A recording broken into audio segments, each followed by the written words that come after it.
Welcome back to Road Stadium, getting you set for the final home game of the regular season, Alabama and Tennessee, game 3 of this 3-game series. Tennessee won the first 2. Alabama trying to save off a possible sweep for the first time here in Tuscaloosa since 2004. The starting lineups have been introduced to the crowd here at the Rhodes House. Before we give them to you, let's pause 10 seconds for station identification. This is the Crimson Tide Sports Network.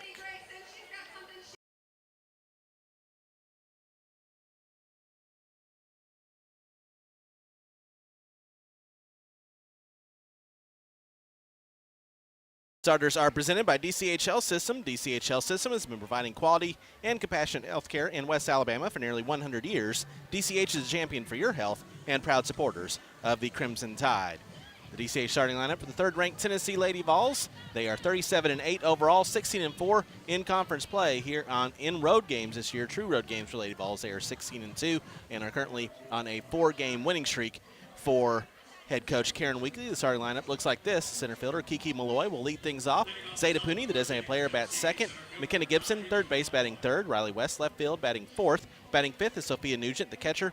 Batting sixth, Taylor Panel, the right fielder. Destiny Rodriguez, second base, batting seventh. Batting eighth is Julie Kutsoinopoulos, the first baseman. And Laura Mealer, the shortstop, will bat ninth. They'll face in the circle for Alabama, the right-handed graduate from Jackson, Tennessee, the transfer from Central Arkansas, Kayla Beaver. She has the ball, and here comes the first pitch. It's low for ball one.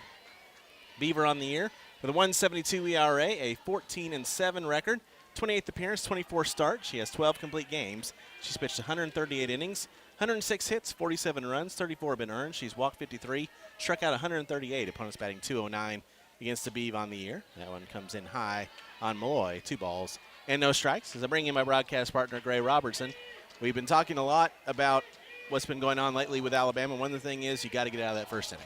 Have to keep Tennessee scoreless here in the top of the first. Give yourself a chance against Gottschall. That, I think, is going to set the tone. 2-0 is low and in. 3 balls and no strikes on Kiki Malloy, who's batting .356. 48 of 135, 54 runs scored, 12 doubles, 2 triples, 10 homers, and 24 runs driven in. 2 for 6 with a double, a walk, and 3 runs scored. Both hits, all 3 runs, came in game 1 against Beaver and Jayla Torrance. 3-0. Right in there for a strike, 3-1. But this is the danger count, right? The 3-1. This is something that we've talked about a lot. Kayla Beaver sees that opposing batting average and OBA, like most pitchers do, really skyrocket on 3-1. So this pitch has to be really, really good. Cannot make a mistake over the plate to Kiki Malloy. The 3-1 is a fly ball, foul ground right-hand side, ranging over and making the catch is Lauren Johnson for out number 1. Gigantic.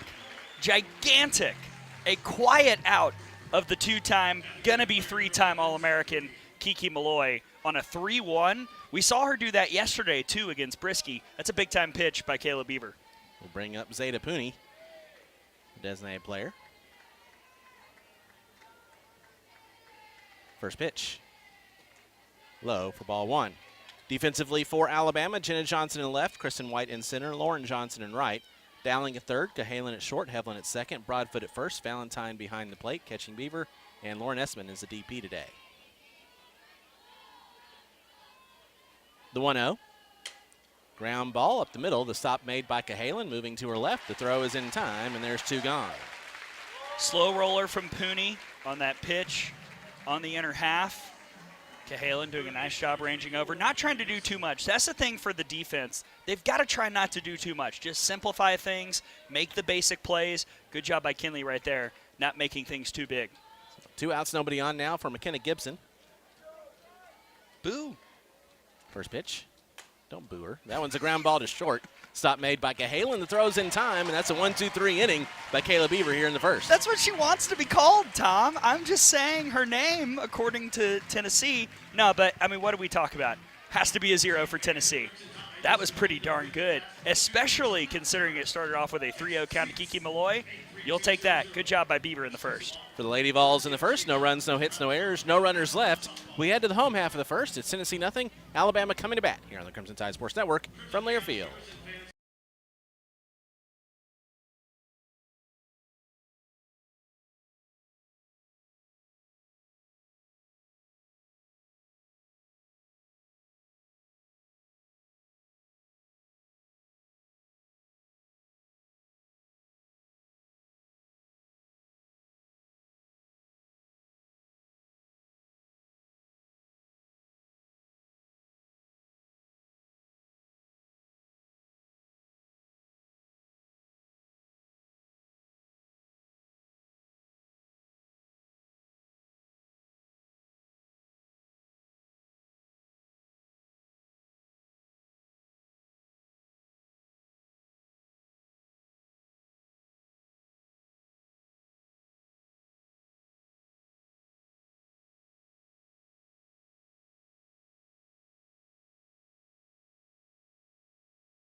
We move to the bottom of the first inning. No score between Tennessee and Alabama. Here is the DCH starting lineup for the 17th ranked Alabama Crimson Tide. The starters are presented by DCH Health System. DCH Health System is providing quality and compassionate health care in West Alabama for nearly 100 years. DCH is a champion for your health and proud supporters of the Crimson Tide. Alabama 31-14 overall, 8-12 in conference play here at the Rhodes House. They are 17-8 on the year, currently on a 3-game losing streak, having lost the first 2 games of this series to Tennessee by scores of 5-0 and 2-0. Here is the starting lineup for head coach Patrick Murphy. The shortstop, Kinley Cahalan, leading things off. Kristen White, center field, batting second. Jenna Johnson, left field, batting third. Bailey Dowling, third base, batting fourth. Emma Broadfoot, the first baseman, bats fifth. Lauren Espin, designated player, batting sixth. Catching, batting seventh is Riley Valentine. Callie Heblin, the second baseman, bats eighth. And Lauren Johnson, the right fielder, will bat ninth. They'll face in the circle for Tennessee, the right-handed graduate from Massillon, Ohio, the transfer from Bowling Green, Peyton Gottschall. Gottschall on the year with a 1.01 ERA and an 18-3 record, 27th appearance. First pitch to Cahalan is a called strike. She's making her 16th start. She has 7 complete games. She's pitched 118 innings, 67 hits, 20 runs, 17 have been earned. She's walked 22, struck out 138. Opponent's batting 163 against Gottschall on the year, and she's now heading the count 0-2 on Cahalan. Got the complete game, 3-hit shutout in game 1. What makes her so tough? The spin, man. I mean, it is so tight. She can work that curve either side and then go upstairs with the rise to get you to chase. The 0-2 is high and away. 1 ball and 2 strikes on Cahalan. Cahalan on the year, batting .281, 38 of 135, 19 runs scored, 7 doubles, 3 triples, 2 homers, and 22 RBIs. An unfair 0 for 7 in the series. And that one is a blooper to center. That's going to fall for a base hit. And Kinley Cahalan, maybe one of the softer hits she's had all weekend, and this one is down for a base hit to lead things off. Well, that's a rise ball on the outer half that Cahalan just gets the barrel to. And you're right. I called it an unfair 0 for 7. She's had 3 balls hit hard enough to be hits. But like we always say, it's not about how hard you hit it. It's just about putting it where they ain't. And now this is why the lineup was set this way. Cahalan on, Kristen White a threat for small ball. Let's see what Alabama draws up. First pitch to Kristen White. She pulls back the bunt. It's low and outside for ball 1. The first inning is presented by Barclay GMC of Tuscaloosa for over 42 years. Barclay makes it easy online at barclaygmc.com. White batting .305, 18 of 59, 10 runs scored with an RBI on the year. 2 for 3 in the series. 1-0. Called strike, 1-1 now on White. So Alabama has 4 hits on the weekend, and Kristen White has 2 of them. Well, 5 now. 5, excuse me. Yes. Well, entering today. Running count, Tom. Yes.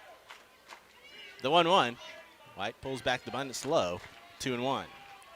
Defensively for the Lady Vols, West is in left, Malloy in center, Panel in right, Gibson at third, Mealer at short, Rodriguez at second, Kutsoyanopoulos at first, Nugent behind the plate, catching Gottschall, and Pooney is a DP. Pulls back the bunt. Nope, it didn't pull it back in time. 2 balls and 2 strikes. Nobody out runner on first. Alabama trying to strike first here in the bottom of the first inning.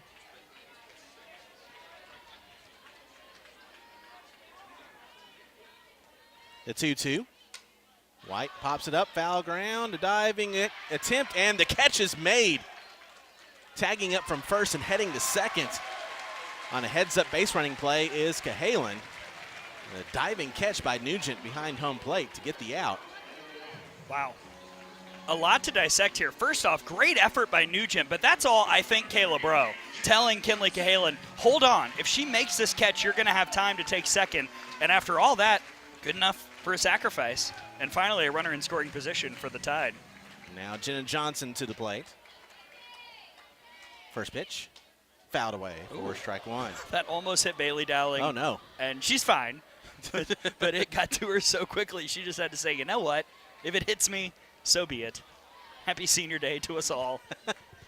Jenna batting .269, 28 of 104, 34 runs scored, 4 doubles, 6 homers, and 20 RBIs. The 0-1 is outside, 1 ball and 1 strike. 0 for 5 on the series, has been hit by a pitch naturally. Runner on second, 1 out. The 1-1. Johnson pops this one up on the infield. Mealer, the shortstop, settles underneath it. She makes the catch for out number 2.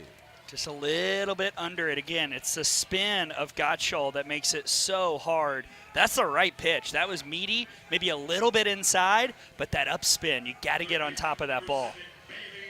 Now Bailey Dowling to the plate. Dowling batting .261, 29 and 111, 11 runs scored, 4 doubles, a triple, 3 homers, 15 RBIs. First pitch is inside for ball 1. Alabama leads the all-time series 41-32 over Tennessee after yesterday's 2-0 Lady Vol win. Here at the Rhodes House, the Tide holds a 21-9 advantage. Regular season conference games, Bama's is 34-24 against Tennessee. That one's a little high, 2-0. Tennessee has won only their second ever series here at the Rhodes House so far here this weekend.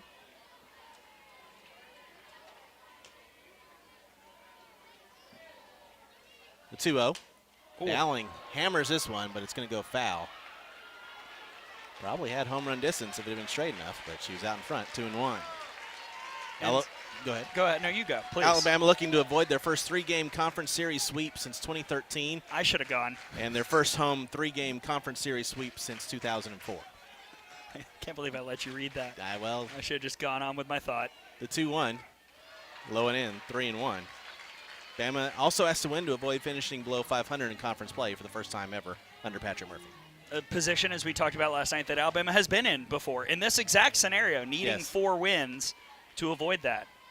The 3-1, Dowling with a ground ball to third. Gibson tries to tag Cahalan, misses, but makes the throw in time to get Dowling for out number 3 to retire the side.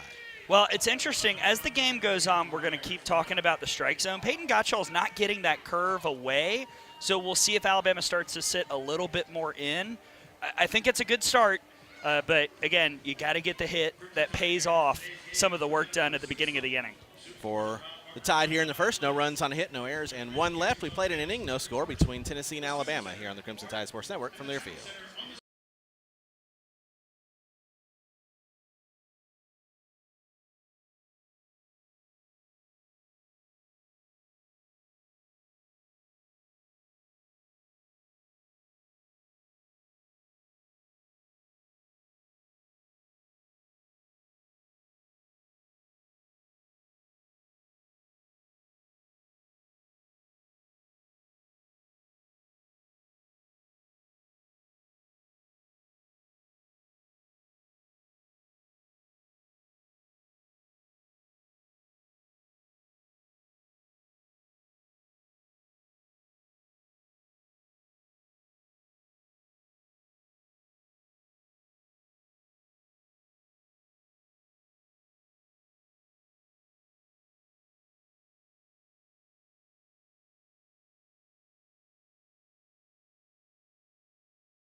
The second inning is presented by Yellowhammer Brewing Company, Alabama's finest craft brewery. Hit your stride with a refreshing Yellowhammer beer, now available at stores near you. We head to the second inning, no score between Alabama and Tennessee. Due up for Lady Vols here in the second, West, Nugent, and Panel. 4-5-6 against Kayla Beaver in the circle for the Crimson Tide. Riley West to lead things off. The right-handed left fielder. Senior batting .355, 38 of 107, 29 runs scored with 6 doubles, a triple, 10 homers, and 27 RBIs on the year.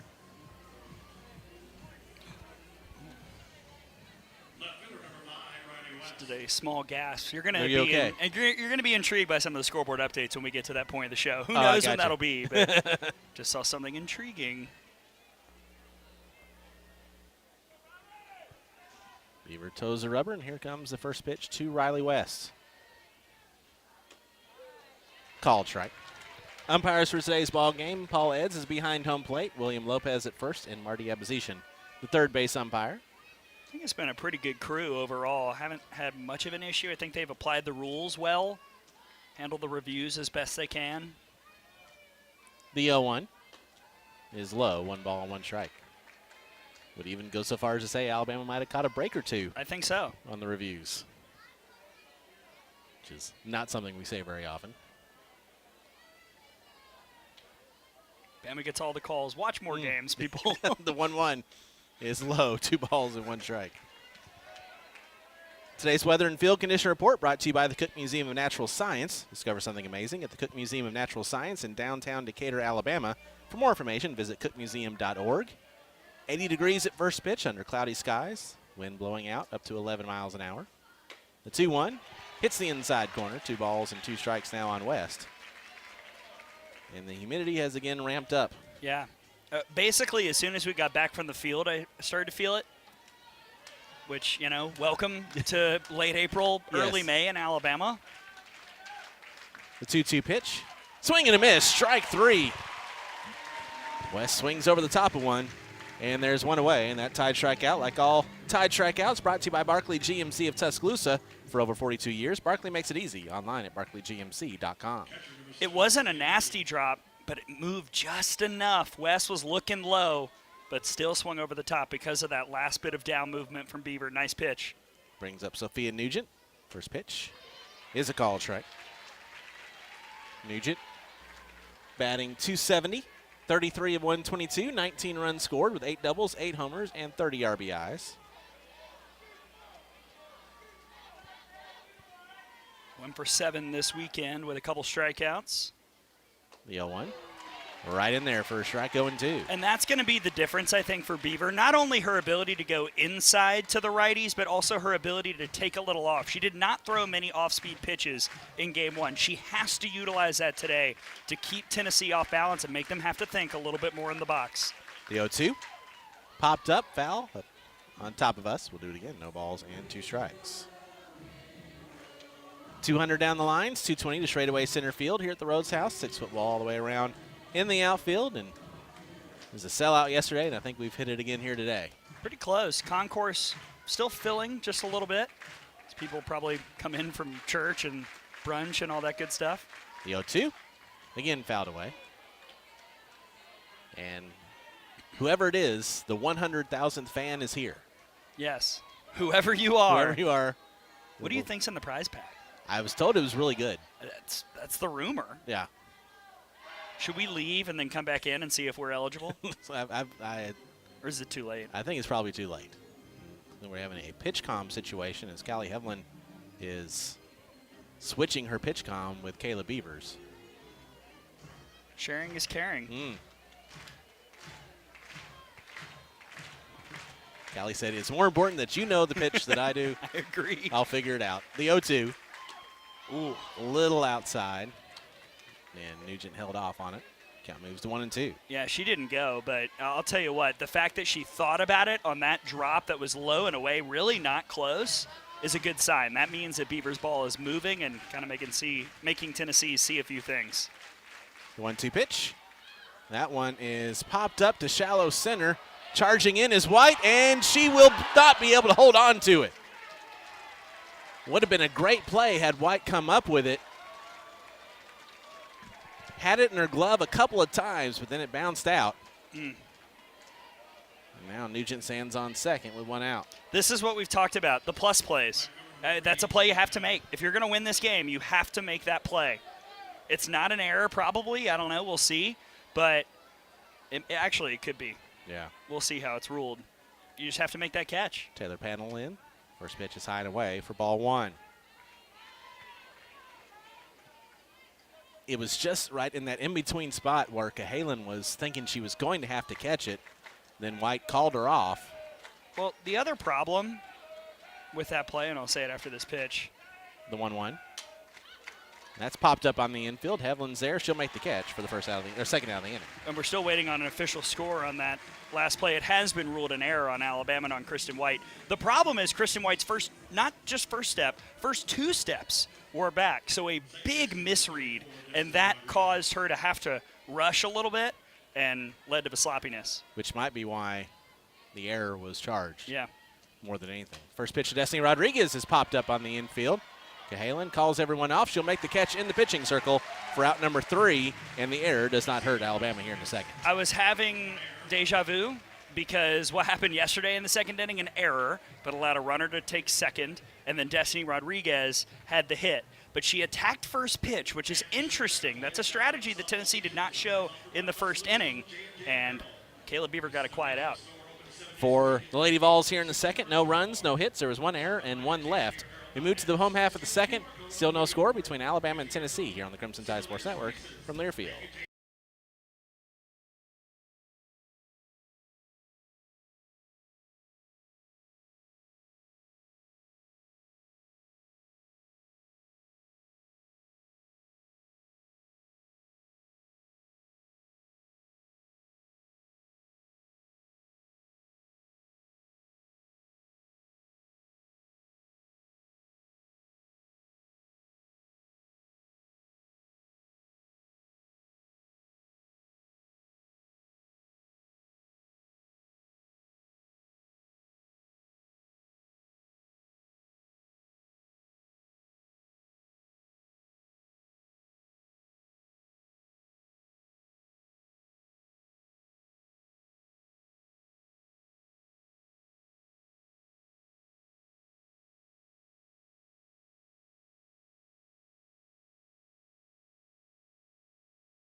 This copyrighted broadcast is an exclusive presentation of Learfield under the broadcasting rights granted by the University of Alabama. Reuse 10 seconds. is prohibited without the expressed written consent of the university and Learfield. Announcers are provided by Learfield and approved by the university.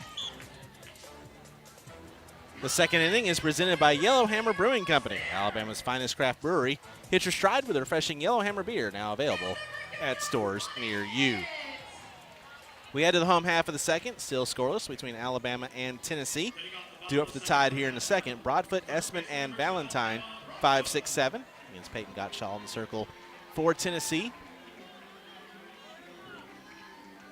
In the game, we've got a leadoff single to start things off in the home half of the first, but Bama couldn't get her in the first. The first pitch to Emma Broadfoot is high for ball one. Broadfoot batting 206. 13 of 63 with 6 runs scored, a double, 3 homers, and 11 RBIs. 0 for 3 with a pair of walks this weekend.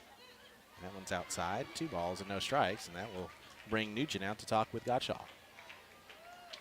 Patrick Murphy's the head coach of the Crimson Tide. He's in his 26th season as the Alabama head coach. An Alabama head coaching record, 1,269 victories, 370 losses, a 775 winning percentage for the national champion and Hall of Famer. Which hall? It's all of them. Okay. Yes. He's in the third base coaching box, in the first base box, and ESPN analyst today, assistant coach Caleb Rowe. The 2-0, called strike, 2-1. I had a ton of fun going back and watching the TV broadcast and kind of hearing Bro analyze from the first base coaching box while also kind of self-analyzing the team a little bit. It was interesting TV. Broadfoot jammed, popped it up, foul ground, third base side. The catch is made by Gibson, and there's one gone. That's really good baiting by Peyton Gottschall right there. So on the 2-0, she comes in with the curve on the inner half. That time, it looks like it's the same spin, but it's a little bit more rise. It's got a little bit more up. That's what gets Broadfoot to swing, and the upspin, the location gets her to swing. The upspin gets her jammed. That brings up Lauren Essman. First pitch is in there for a strike.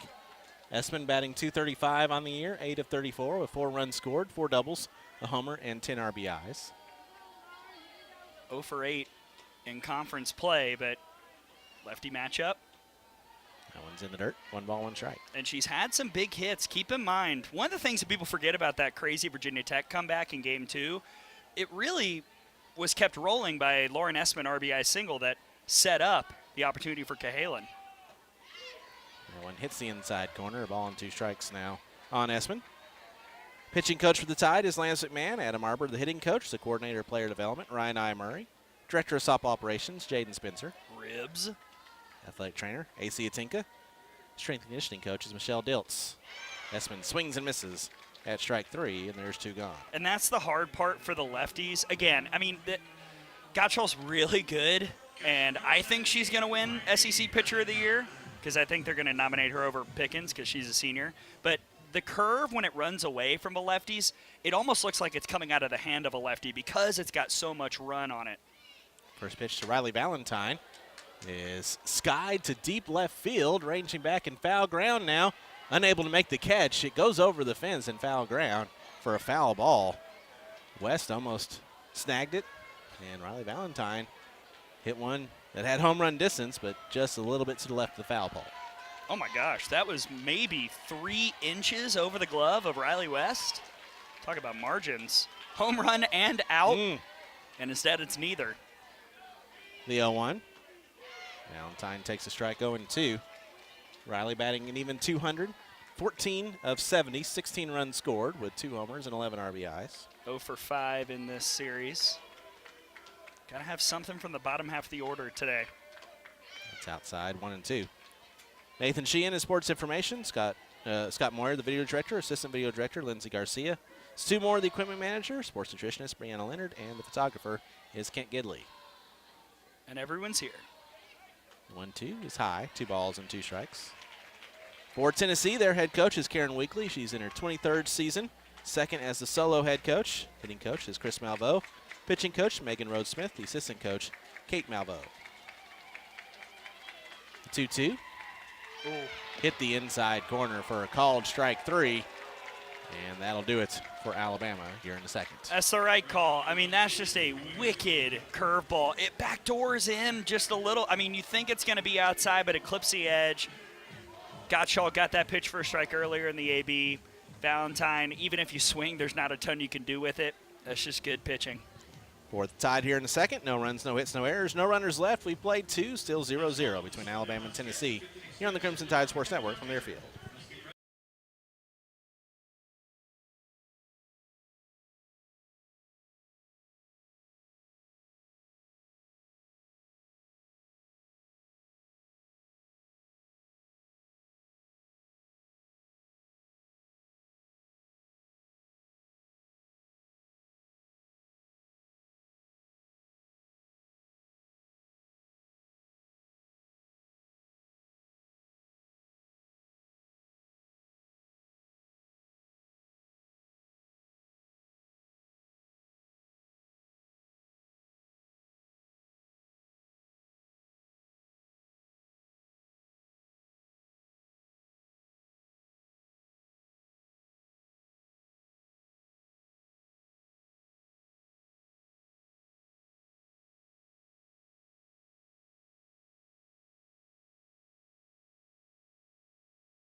The third inning is presented by Bojangles. Download the new Bojangles app and bring the flavors to your next softball tailgate with chicken, biscuits, and fixings, all by ordering ahead on the convenient Bojangles app.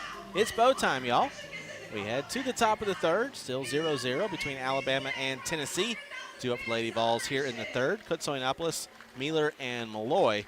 8-9-1 against Caleb Beaver in the circle for the Crimson Tide. Here to take you through that third inning, I'll turn things over to my partner, Gray Robertson. Hi, Tom. Hello. Thank you, sir. Yeah, here we go. See what you can do with it. Look, the third inning of chaos. Remember, it was Game 3 against Tennessee last year where things got really kooky and where the third inning of chaos began. Hopefully, umpires will not have to leave the stadium. With Julia Kutsoyanopoulos, by the way, who steps up and takes a first pitch strike. 0-1. 280 average on the year. 28 of 100. Easy math. 19 runs scored. 3 doubles, a triple, 3 homers, 16 RBIs. Having a really good series. 3 for 6 with a double and a run scored.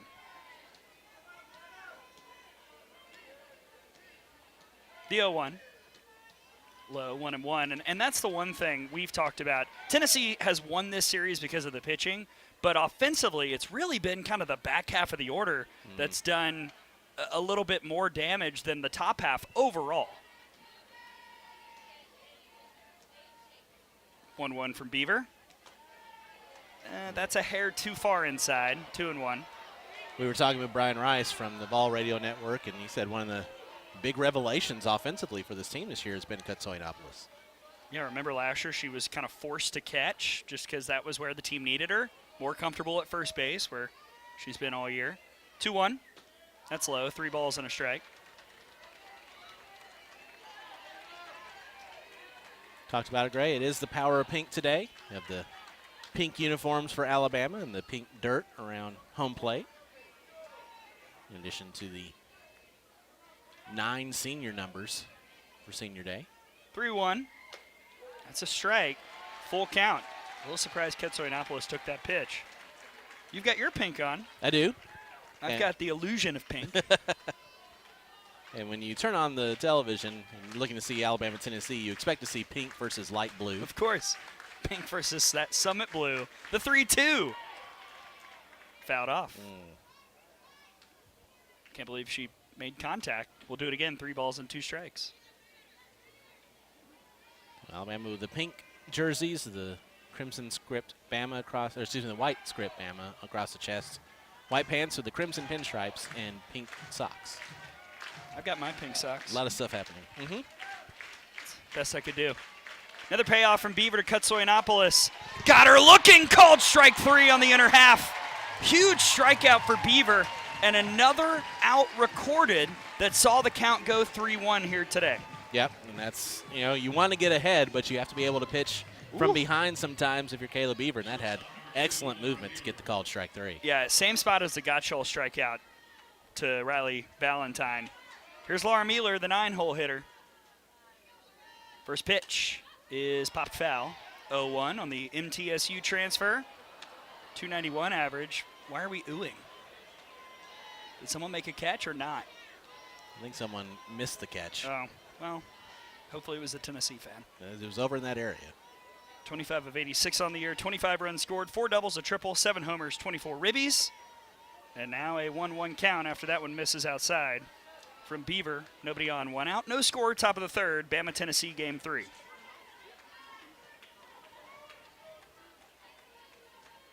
Mueller on the weekend, 0 for 4 with a walk. Feels like she's done more offensive damage than that, though. She'll take that one high and tight, 2-1.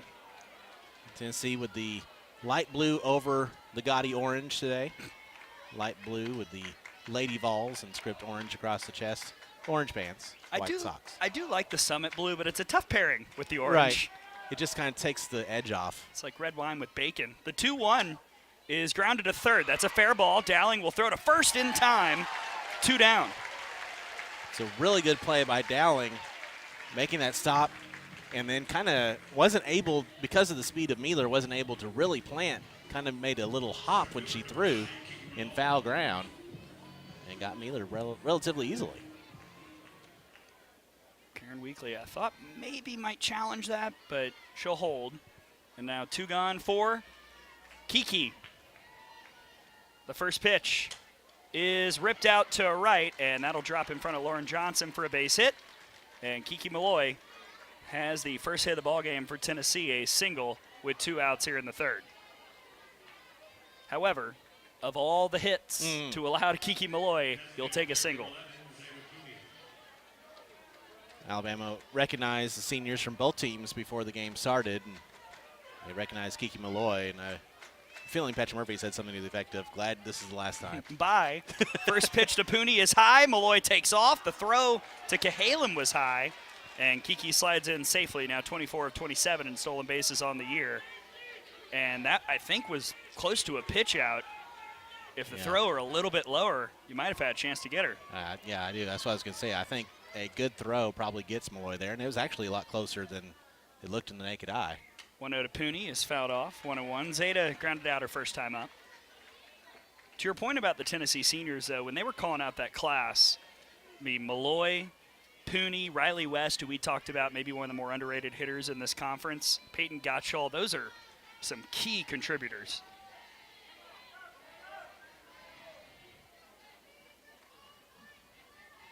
One from Beaver. Pooney hits that to short. Cahalan's got it. The throw to first is in time. And Kayla Beaver dances out of a little bit of danger here in the third to keep the Lady Vols off the scoreboard. Yeah, Beaver doing her part. The defense doing their part so far. The offense has to pick things up here. Give her a lead and see what happens. Hey, it was the home half of the third last year when the third inning of chaos was born. Let's see what happens this time. No score as we go to the bottom of the third. Alabama, Tennessee, Game 3 here on the Crimson Tide Sports Network from Learfield.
The third inning is presented by Bojangles, as always. Download the new Bojangles app and bring the flavor to your next softball tailgate with chicken, biscuits, and fixings. Yes, please. Do it all by ordering ahead on the convenient Bojangles app. It's bow time, y'all. Whew, I could scarf down some chicken, biscuits, and fixings right now. As we go to the bottom of the third, Tide will have 8-9-1 due up. Hevelin, Lauren Johnson, and Cahalan against Peyton Gottschall. No score in this ball game. Game 3 of this series, Alabama trying to stave off a Tennessee sweep attempt and I think lock up a spot as a regional host, and then next weekend in the SEC tournament kind of determine where in the 16 you go. But a win of this caliber, even though you would lose the series, I think would be enough. Yeah, a win here I think solidifies it. A loss just unfortunately would keep the door open for not. Callie Hevelin will step up. First pitch strike that curves in. 0-1. Callie hitting .252. 30 of 119, 17 runs scored, 4 doubles, a triple, 5 homers, 23 ribbies. And I've got one more nugget on the hosting thing. 0-1 from Gottschall is a rise that's hit high in the air, and that's looping, and that will be caught unbelievably by the person who ran the farthest, Laura Mealer, out in shallow right for out number 1. Jeez. If Laura Mealer never wants to come here again, that'd be great. How did she get where? I mean, Destiny Rodriguez is right there. I don't think she ever saw it. That's a very tough position right now because of the sun. Yeah. It's cloudy except for that one spot where the sun is coming in right on the right-hand side of the infield. Now Lauren Johnson. First pitch from Gottschall. Johnson shows bunt, pulls it back, 1-0. Lojo hitting .267 on the year, 16 of 60, 14 runs scored, 2 doubles, 9 RBIs. And quickly, the other nugget. I've seen a lot of people hand-wringing about Alabama's under 500 conference record. 1-0, misses high, 2-0. I would like to point out that if LSU loses today to Arkansas, they'll finish 11-13 in SEC play, and they're like safely a Supers host. Yeah. So that's not really the thing to be worried about on the team sheet. 2-0 is low, 3-0. The conference record, if all conferences were equal, should matter. Yeah. That's not the case. No. SEC is obviously the toughest. Especially this year. Yeah. 3-0 to Lauren Johnson. That's ball 4. And Peyton Gottschall breaks the rule. She walks the 9-hole, and Alabama will take it. Base runner with 1 out here in the bottom of the third as Cahalan will come back up. Alabama softball's upcoming schedule brought to you by Yellowhammer Brewing Company, Alabama's finest craft brewery. Hit your stride with the refreshing Yellowhammer beer, now available at stores near you. Bama travels to Auburn for the final regular season series of the year next weekend for the Thursday, Friday, Saturday series.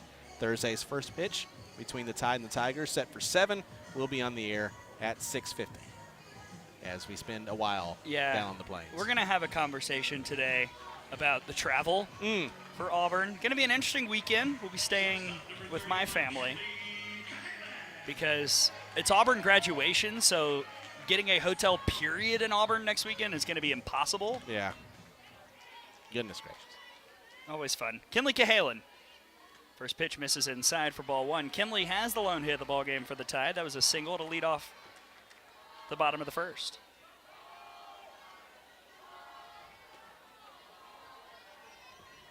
See if Lauren Johnson takes off at some point. The 1-0 misses low, and it's 2-0, and that's suddenly, out of nowhere, 6 straight balls thrown by Peyton Gottschall, and out comes Tennessee pitching coach Megan Rhodes-Smith to have a chat.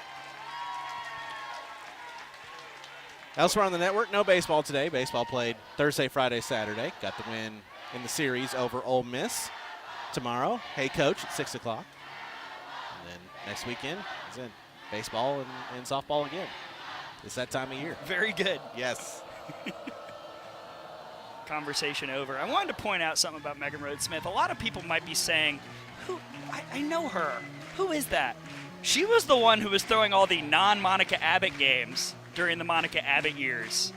And what an interesting role that is, right? To kind of be the other on that staff. She was pretty good in her own right, but has done a pretty solid job as a pitching coach for the Lady Vols the last few seasons. The 2-0 will curl in for a strike, 2-1 on Cahalan. No score, bottom of the third, runner on first, 1 out. Cahalan is hugging the chalk line and way back in the box. 2-1 from Gotchel. Cahalan rifles that out to center, but Malloy will be there. She'll make the catch. Lauren Johnson will backtrack to first on what I think was a hit and run. Yeah. And there's 2 gone here in the bottom of the third. Halen hit that ball hard, and it went a while, but never had the distance to be able to get out of here. And now it's up to Kristen White to keep this inning alive. K-Dub fouled out her first time up. It did move a runner, but it's not going to work here. See what she can do. First pitch. Misses outside for ball 1. And with a runner on base, Katsoyanopoulos is having to play a little bit different positioning. So if White does want to lay down a bunt, down the first base line is probably the best option. 1-0. Curves in for a strike. 1-1.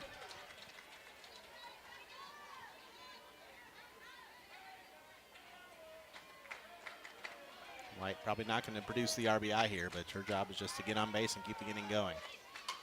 And she'll do just that. That's looped down to left on a slap for a base hit. 2 on for the Tide with 2 outs here in the bottom of the third. That's pretty. Just perfectly played and perfectly executed against the defense that Tennessee had out there. And now we're going to see a pinch hitter for Alabama, replacing Jenna Johnson. That's interesting, and also hopefully not a bad sign.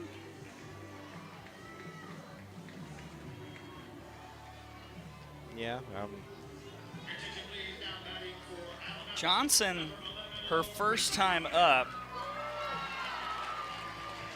did not reach base, popped out, and so here's Larissa Pruitt. Patrick Murphy going with the lefty. Larissa hitting 191 on the year. First pitch. Curls in for a strike, 0-1. 9 of 47, 8 RBIs, a triple, a double, 5 runs scored. SEC play, Larissa is hitless. She wants to get her first. I'm down. I'm all for it. Cosign. The 0-1. Pruitt hits that, and it's caught on the dive by Katsoyanopoulos because, of course, to end the inning. And I'll tell you what, if Katsoyanopoulos drops it, if it scoots away, at worst the bases are loaded. Yeah, I mean, it was a well-hit ball, but unfortunately where a diving catch could happen. Oh, man. Wow. She had to reach, though. That was almost because if it gets by her, too, no one's covering first. Man. Another plus play. And we go to the 4th with no runs on the board for either side. Alabama 0, Tennessee 0 here on the Crimson Tide Sports Network from Learfield.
Oh man, the 4th inning is presented by Nukes. At Nukes, your food is always made to order in an open kitchen with the freshest ingredients. Visit them locally on University Boulevard or order online at nukes.com. Nukes is a proud supporter of Alabama softball. I might stop by before I go see Challengers tonight. Very excited to see that one. We're seeing another pitcher's duel. Who's surprised between these two great stabs? No score as we go to the 4th between Alabama and Tennessee. Due up for the Lady Vols, 3-4-5, Gibson, West, and Nugent. And one change for the Tide. Larissa Pruitt has stayed out to play left. We did see Jenna Johnson throwing between innings, so unsure of what, or even in the at-bat, I haven't seen anything that would have constituted that change injury-wise, but you never know. And hopefully everything's good with Jenna. Alabama just left 2 on base, and now as we go to the 4th, Kayla Beaver will trek back out. Second time for the Tennessee Lady Vols seeing her, and she's got to continue to pound the inside part of the plate with that drop ball and that rise ball, and also, I think, continue to mix speeds. That will be the thing that is her most effective tool today, Tom. Yeah, because you're about to face, again, the heart of the order for the second time. So, you know they're going to make adjustments. You got to match those adjustments. And, you know, it's hard to ask a pitcher to, you know, be pretty close to perfect, but that's what you're having to do right now until the offense kind of gets things worked out. When you're playing a national championship contender, sometimes you have to be. Yep. And that's the situation here. Well, I've done my part. I tried. Third inning got a little weird, but now to see what happens, I toss it back to my partner, Tom Canterbury. Thanks so much, Greg. You're welcome. Kayla Beaver has gone 3 innings. She's given up the 1 hit, no runs, no walks, and 2 strikeouts, 37 pitches, and 23 strikes thrown by the Beef so far here today in her second outing against Tennessee on the weekend. And she'll face McKenna Gibson to start things off. Gibson's 0 for 1. She grounded out her first time up. Junior from Santa Clarita, California. No runs on a hit, no errors, and 2 left for Tennessee. No runs on 2 hits, 1 error, and 3 left for Alabama.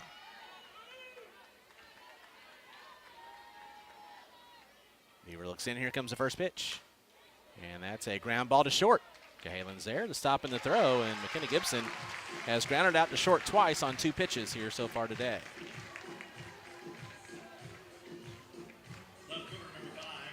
We'll bring up the left fielder, Riley West. She's 0 for 1. She struck out her first time up. One of 2 strikeout victims for Beaver.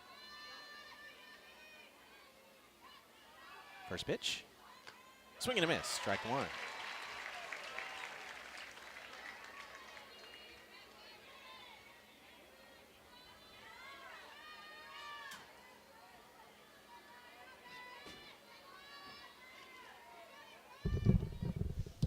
The 0-1. Fouled away. No balls and 2 strikes. Great. It's time for a scoreboard update brought to you by the Out of the Box Podcast. Those guys. Check out the latest episode of the Out of the Box Podcast wherever you get your podcasts. Give us a follow at Out of the Box _pod on the X. Do we have a guest star announcement for today? Of course. I mean, there was one person, and it's the person next to us, Madison Shipman. Played for Tennessee, but has worn Alabama stuff in the past. Oh, yeah. Had to bring her in. Honorary member of Bama U. The 0-2. Right down the middle, called strike 3.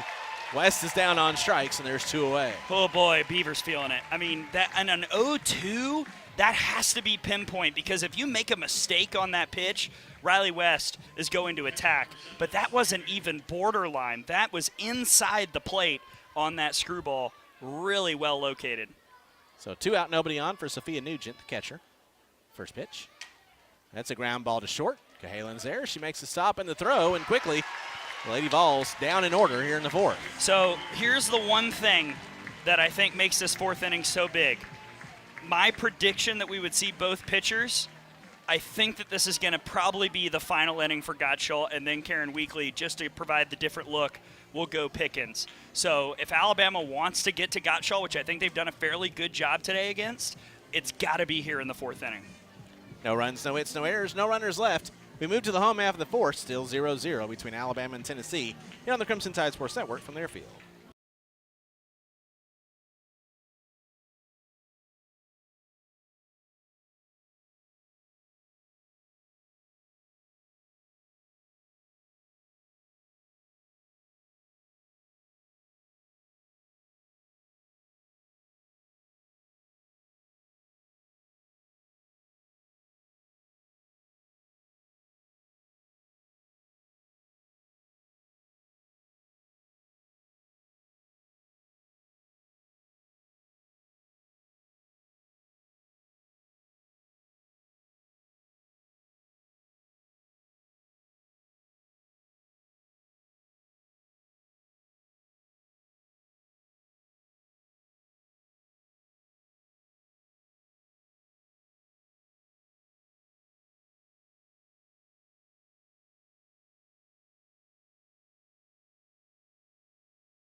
The fourth inning is presented by Nukes. At Nukes, your food is always made to order in an open kitchen with the freshest ingredients.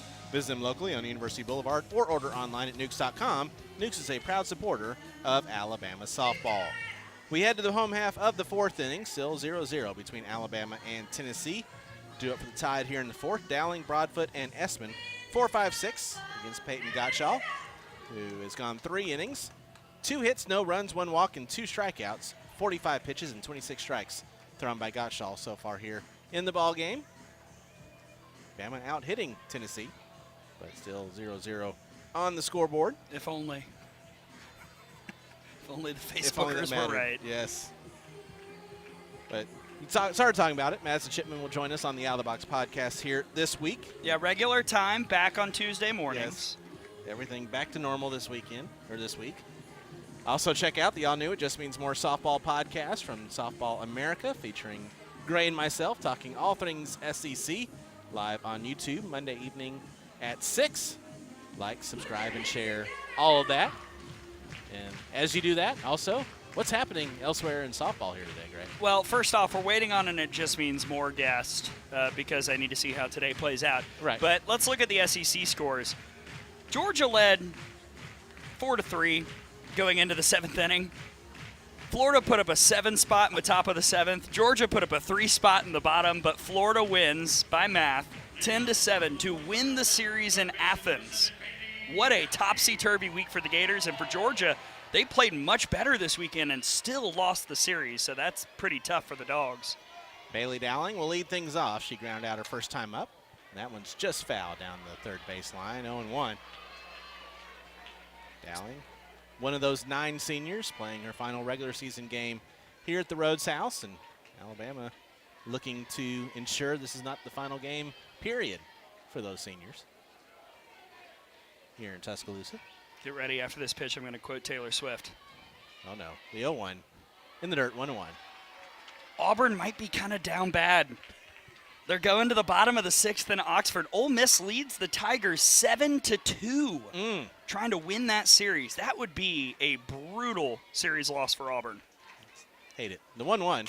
Dowling with a 1-hopper to third. Gibson makes a stop in the throw for the first out. Man, it's a good piece of hitting.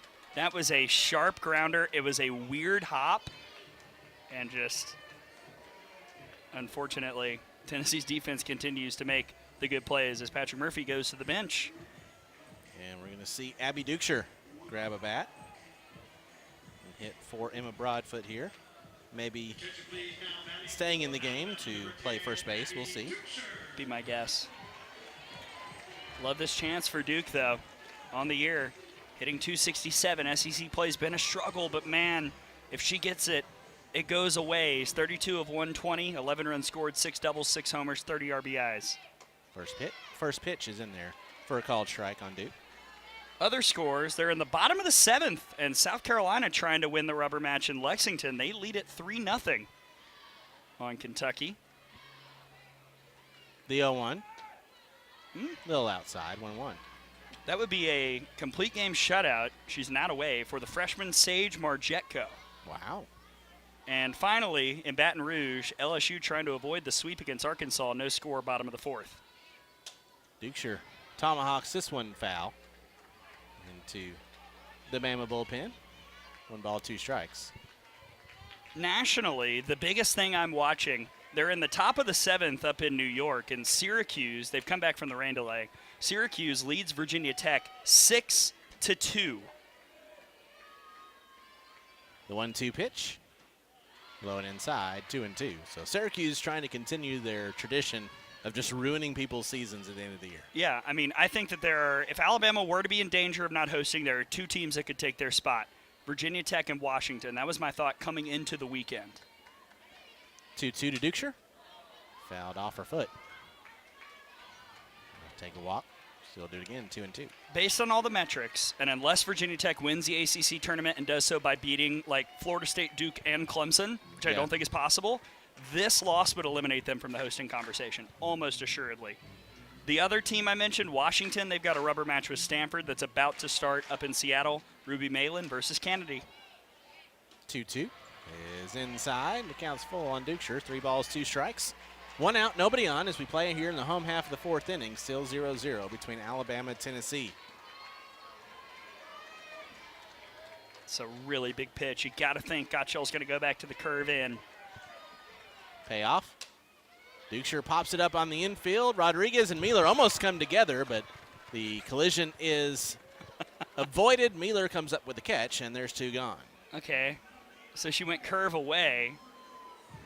How does Laura Mealer do that? I mean, that's another great catch, and she snow cones it. Rodriguez, a bad read off the bat, but Mealer has been spot on with her anticipation all series. That'll bring up Lauren Essman. She's 0 for 1 with a strikeout. Love to see Lowe attack the first pitch here. She does, but fouls it off for strike 1. So the other thing, as soon as Auburn and South Carolina, as soon as those 2 games get wrapped up, I'll do a little SEC standings update. Actually, I might even save it for the end of the show. The 0-1. Low, 1 ball, 1 strike. What do you think? Save? Buttress? Yeah. We'll see. Amazingly, like, the thing that surprises me the most about South Carolina, Kentucky is that South Carolina doing that in Lexington. That's a ground ball through for a base hit for Lauren Essman. 3rd hit of the ball game for the Crimson Tide. This one coming with 2 outs in the 4th. See if Alabama can get some 2-out production. Well, Tom, as I look, that's Alabama's second 2-out hit of the series on a curveball running away. That's a good adjustment by Essman because that's the pitch that got her first time up. Those 2 hits today, though, with 2 outs, the first 2 of the weekend. We'll bring up Riley Valentine. She struck out her first time up. First pitch. And that one is taken to right field. Foul ground, and it falls foul. Panel couldn't catch up with it, 0-1. And there is action in the Tennessee bullpen. I see Riley White, which is curious. I have to assume Pickens has been warming up at some point. There were earlier 2 arms in the pen. Couldn't see because of the giant orange hats the Tennessee fans are wearing. That one's fouled away. No balls and 2 strikes. And it has gone final in Lexington. South Carolina wins the series 3-0, a shutout Sunday victory over the Wildcats. And that is Tennessee's final opponent. They host Kentucky this next weekend. The 0-2 is outside. 1 ball, 2 strikes.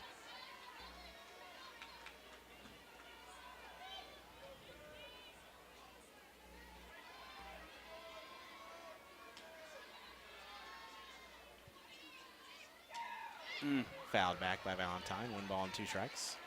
We'll have a clearer picture after this game goes final on what everyone has to do next weekend.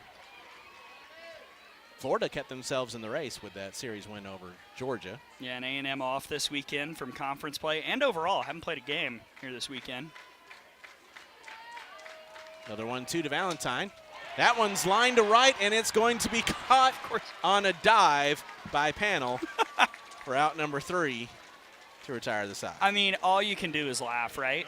Like that's, I mean, I need to keep a running counter. I would venture to guess that's now 7 over the weekend, 7 defensive plays made by Tennessee that has taken away hits from Alabama. And it's a great read by Panel. In that situation, possibly took a run away from the Crimson Tide. But Alabama here in the 4th, no runs on a hit, no errors, 1 left. We played 4, still 0-0 between the Tide and the Lady Vols here in the Crimson Tide Sports Network from Airfield.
The fifth inning is presented by Yellowhammer Brewing Company, Alabama's finest craft brewery. Hit your stride with a refreshing Yellowhammer beer, now available at stores near you.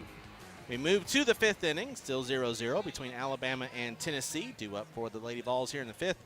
Panel, Rodriguez, and Kutsoinopoulos. 6-7-8 against Caleb Beaver in the circle for the Crimson Tide. Before we bring the fifth inning to you, let's pause 10 seconds for station identification here on the Crimson Tide Sports Network.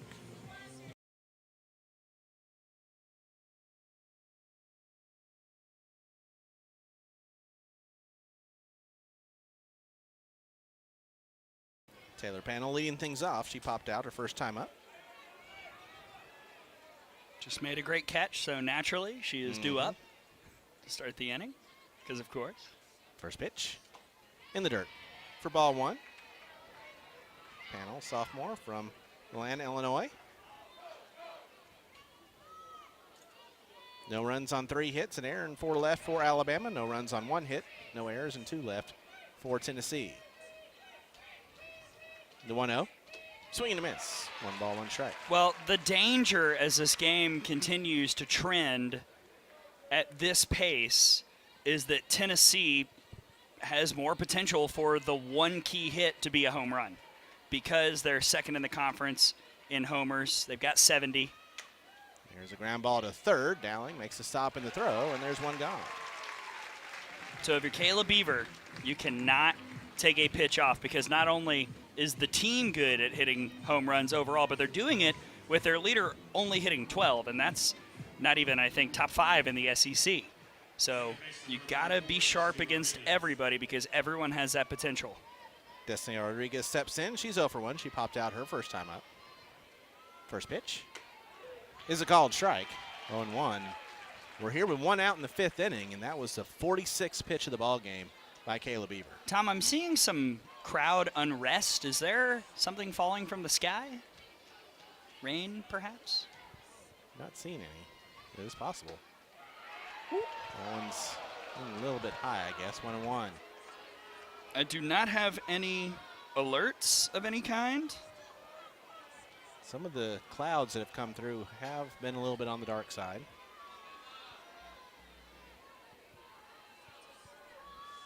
The 1-1. Low. 2-1. Grade, you know the date? Do I? I don't know. I guess it's the day after yesterday. Correct. It is April 28th. Day before tomorrow. The 2-1. Called strike. 2 balls and 2 strikes. And here on April 28th, Alabama is 6-5 all time. That scoring opponent is 56-29. Alabama swept a doubleheader over Kentucky in 2007 in the state. Run rolled Georgia Tech in 5 innings, 13-1 in 2010. The 2-2. Foul back. We'll do it again, 2 balls and 2 strikes. Bama played on this date last year, beat LSU 4-0 in game 1 of that series here in Tuscaloosa. Yeah, that was a great game. Montana Fouts had a great weekend. Game started with a leadoff bottom of the first home run by Kenley Cahalan. After the top of the first, there was that great double play to retire Taylor Pleasance. 2-2. Popped up on the infield. Heavlin is there. She'll make the catch for the second out of the inning. Beaver's location has just been so good. And I will say now they're showing an angle there is some rain that shows a little water on that left field cam. Not enough, just really enough to make people like bothered that there's a little bit of water. It's probably just sweat, folks. Yeah. For me, it's sweat, I can tell you that. Now, what is Karen Weekly coming out here to chat with home plate umpire Paul Smokey Eds about? Both Weekly and Rodriguez. Is Rodriguez trying to say maybe catcher's interference on the last pitch? I don't know. Well, nothing. So off we go. Smokey's having none of it. He's like, get out of here. Kutsoinopoulos steps in. First pitch. Foul back for strike 1. Kutsoinopoulos is 0 for 1. She struck out her first time up. Hey, it's final. Ole Miss, I can't believe it. Ole Miss wins the series over Auburn, 7-2. Just their second series win of the year for the Rebels. Both Maddie Penta and Shelby Lowe gave up 3 earned runs today. The 0-1. Ground ball to short. Cahalan ranging to her left, makes a stop in the throw. And another 1-2-3 inning pitched by Kayla Beaver, as she is now retired 7 straight Lady Vols. And this is where the chess match becomes interesting. If it were me, Carlin Pickens is coming in right now, but it looks like it's going to be Gottschall. So Alabama has to continue to just keep plugging away. And Kayla Beaver, I'll tell you what, she is absolutely doing her job today. We stretch in Tuscaloosa. We move to the bottom of the 5th, still 0-0 between Tennessee and Alabama here on the Crimson Tide Sports Network from their field.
The 5th inning is presented by Yellowhammer Brewing Company, Alabama's finest craft brewery. Hit your stride with refreshing Yellowhammer beer, now available at stores near you.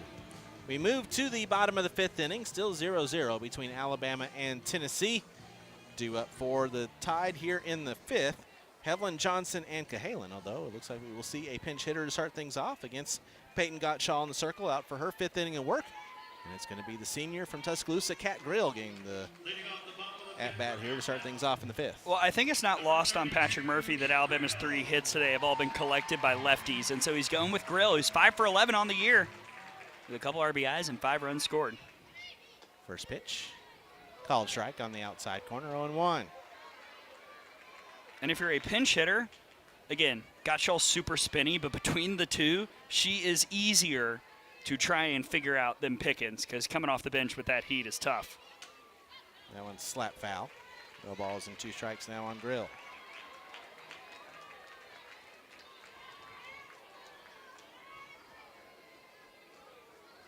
With the light rain falling at times, the wind has died down some. Interesting to see where Kiki is. The 0-2 is outside. 1 ball, 2 strikes. Playing very shallow center, tailing to the left, which I get. Grill a slapper. However, when Grill's gotten it on the ground, we've seen it typically go right towards that giant gap between center and right. 1-2. Grill lifts this one to left, but fortunately perfectly played by the outfield for the Lady Vols. West makes the catch, and there's 1 gone. It's pretty good contact by Grill. That pitch was low and in, and she got the barrel there. But like you said, unfortunately, perfectly played by West. Thought that one might be able to sneak in, but why would it? Lauren Johnson steps in. She walked her first time up. The first pitch just misses for ball 1. A quick update. Final from New York. Syracuse beats Virginia Tech 6-2 to take the series. Give you a little nugget on that. Lauren Johnson pops this one up. Back behind the second base bag. Mealer makes the catch, and there's 2 away. Syracuse, as of today, in the live unofficial RPI, but it's usually pretty close, they were 97. Ooh. That would be factoring in the win they already got against Virginia Tech. So that, I'm going to be honest, is probably an eliminator for the Hokies. I'd be pretty stunned if they end up hosting. Back to top of the order, Kinley Cahalan, 1 for 2 with a single and a fly out. First pitch is high for ball 1.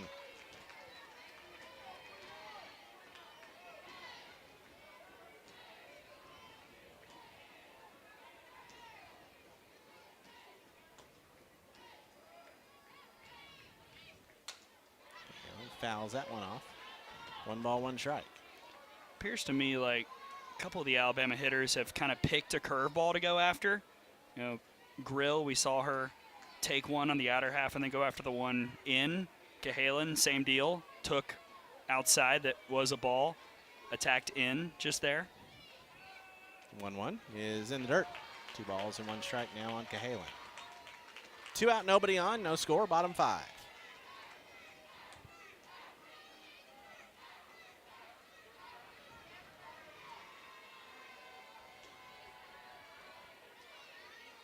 Two one, high 3-1.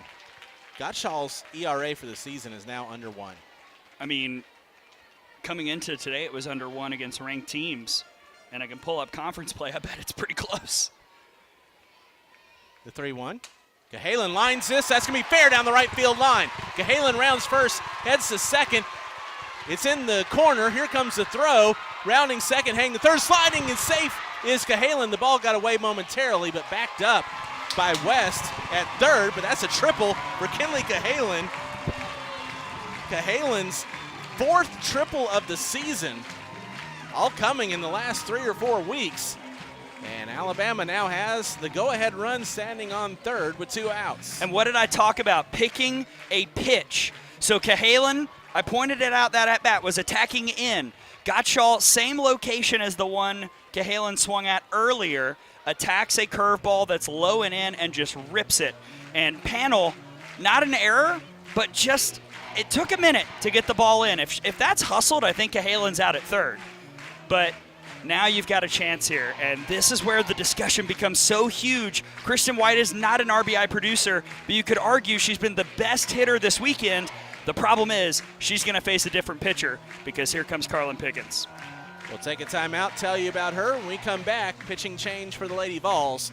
Bama threatening for really the first time today for either team here in the bottom of the 5th. Still 0-0 here on the Crimson Tide Sports Network from their field.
With this call to the bullpen, we remind all Crimson Tide fans to stay up to date with all recommended vaccinations. Flu season is here and COVID-19 continues to affect our community, so don't wait, vaccinate. Carlin Pickens steps in the circle now for Tennessee to face Kristen White. Bama has a runner on third with 2 outs. First pitch is in the dirt for ball 1. Pickens on the year, a 1.06 ERA. That is dumb. A 17-5 record, 138 in the 3rd inning, 73 hits, 25 runs, 21 earned, 34 walks, 168 Ks. Kristen White's got to be patient. Pickens, I wouldn't attack until a strike is called, personally. The 1-1 is that called strike. Now the count's 1 ball, 1 strike. Yeah, now you go. I say that just because I did not see Pickens warming up in the last inning and a half. So maybe, try and make her nervous. This is the loudest the crowd's been all weekend. 1-1, White slaps it foul, 1 ball, 2 strikes. This is the first time Alabama has had a runner on third base since the 3rd inning of game 1. And I'll tell you what, if White is able to truly barrel up a slap, the way the outfield is playing and the velo of Pickens, it could go. The 1-2 in the dirt, 2 balls, 2 strikes. The outfield for Lady Vols, they're in the infield. Maybe 5 steps from the infield. That's a lot of trust in Pickens, which she's earned. Sure. But if White barrels one, look out. The 2-2. High chopper Mealer has it short. The throw's not going to be in time. Alabama leads it 1-0. Less small ball, Tom. Why would you ever play small ball? I'll tell you why. It works. It works. Kristen White, we said it before that at bat. The most effective hitter this weekend. You put it in play, good things happen. Pickens throws absolute gas. Running away, that is a tough pitch for a lefty. But White smacks it down. The velocity helps. And easily a run will score. And if I'm Karen Weekly, I get it. I think she's going to come out and challenge. I would too, but White beat that out. Is she challenging or is she making a change in the circle? Ooh, now that. No, that is going to be a replay review. Yeah. They're going to see if the runner left early. Of course. Oh, Kinley, please tell me now. Please tell me.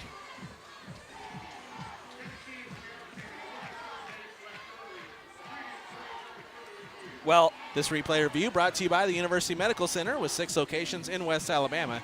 University Medical Center provides comprehensive health care for you and your family. Call 205-348-1770 for an appointment. There would be no reason for her to leave early. No. And she did not. She did not. Yep. This will be upheld. It's not close. Remember, there are only 2 calls. It's either changed or upheld. I saw some confusion about that. There's no confirmed. No difference like in football. It's either upheld or changed. This will be upheld. Cahalan was not off the bag. So Alabama has scored for the first time this weekend. Snaps a streak of 25 innings without a run scored for the Crimson Tide.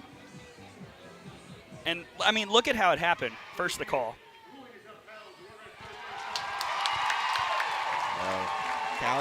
Kinley did not leave early. Kristen White drives in just her second RBI of the season, and it couldn't come at a bigger time. And Alabama leads it 1-0, and that closes the book on Gottschall. Did she give up an earned run, Tom? She certainly did. Wow. She went 4 2/3, 4 hits, 1 run. It was earned, 1 walk, and 2 strikeouts, 74 pitches, and 44 strikes thrown by Gottschall. And now Larissa Pruitt back up for her second at-bat of the game. She lined out her first time up. Sticking with the lefties. That's been working. Now facing Pickens for the first time. First pitch. Pruitt grounds it to third. Gibson will have to hurry. The throw is going to be in time for out number 3 to retire the side, but Alabama scores. Alabama has the lead, Greg. Tom, that's the first time Alabama has scored first since game 1 against Texas A&M. And it's been real hard today against a pitching staff of this caliber. You just have to take advantage of the little moments. It was started off with a big moment, the triple from Cahalan. The bobble by Panel is a big play in that inning. And then Kristen White executing. Chef's kiss. Now, gotta close the book because Tennessee still got 2 more chances. For the Tide here in the 5th, 1 run on 2 hits. There were no errors, 1 left. We've played 5. It's 1-0 Alabama here on the Crimson Tide Sports Network from Learfield.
The 6th inning is presented by the Alabama Crimson Tide Game Day Live app.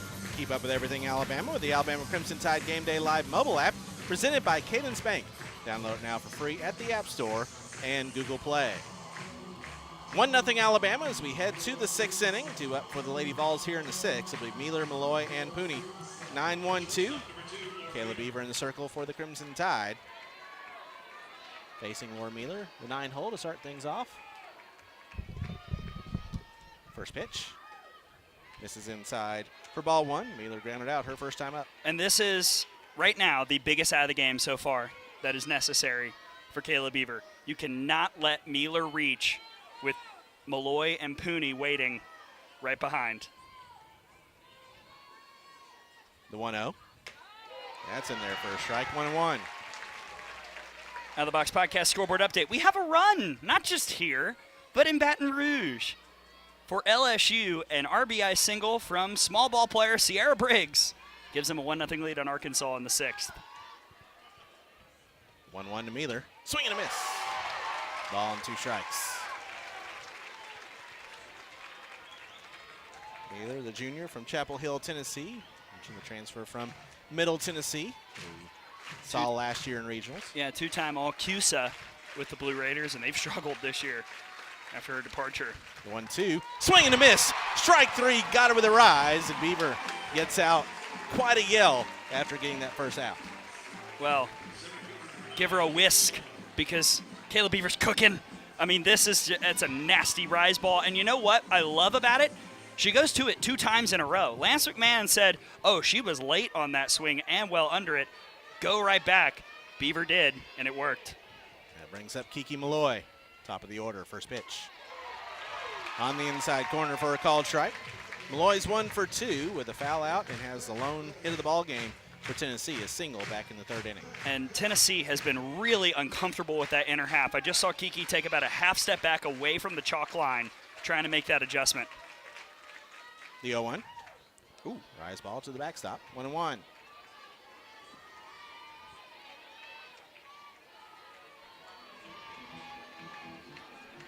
And remember, Malloy, that base hit her last time up in the 3rd was a curve away.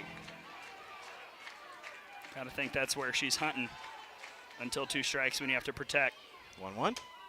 Line to right, and that's going to fall for a base hit. Same spot. Second hit of the ball game for Malloy. Second one for Tennessee. Opposite way single. And Lady Vols have a runner on first. 0-1 out. Same pitch. Yeah. Same hit. Like I said, Kiki Malloy hunting away. Finds it. I love Lauren Johnson, though, not trying to do too much there. Letting it fall. Don't let Kiki take the extra base. Zeta Pooney steps in. The first pitch is low and away for ball 1. We did see Malloy steal her last time she was on first. Didn't go there. I'm going to guess it's happening here. Hit and run at least. The 1-0 pitch. Called strike. 1-1 strike on Pooney, who's 0 for 2 with a couple of ground outs. Surprised. I've got to think a hit and run is coming because that's how Tennessee got that run in the first inning of game 1. It was set up by a hit and run with Malloy on and Pooney at the plate. 1-1 pitch. A little outside, 2-1. And Karen Weekly will call time. I've got to think it's coming here. I just don't know if you're Tennessee why you wouldn't want to put Kiki Malloy in motion. Yeah. She's just too much of a threat when she's on base. So that means communication for the Alabama defense is key. You just saw Callie Hevelin and Kinley Cahalan chatting with each other.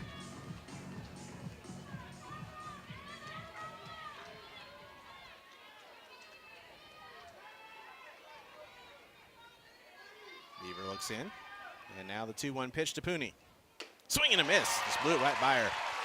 2-2.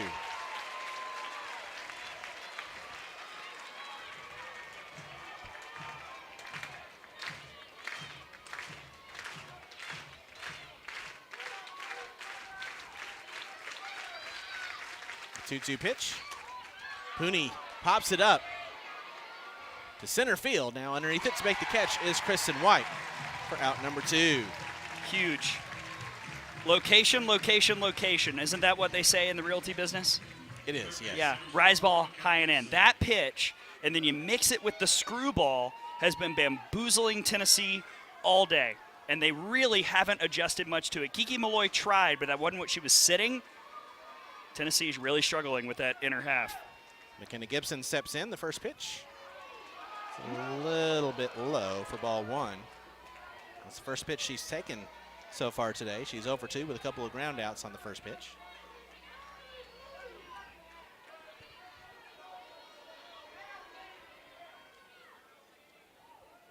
The 1-0. Ooh, further outside, 2-0. Beaver said, my bad. Riley Valentine had to really lunge to get that one. That is the kind of unforced error that Alabama has sometimes allowed in these types of games, but has to avoid in this moment right here. The 2-0. Off speed, drops in for a called strike, 2-1. 2 outs, runner on first. Bama leads it 1-0 here in the top of the sixth.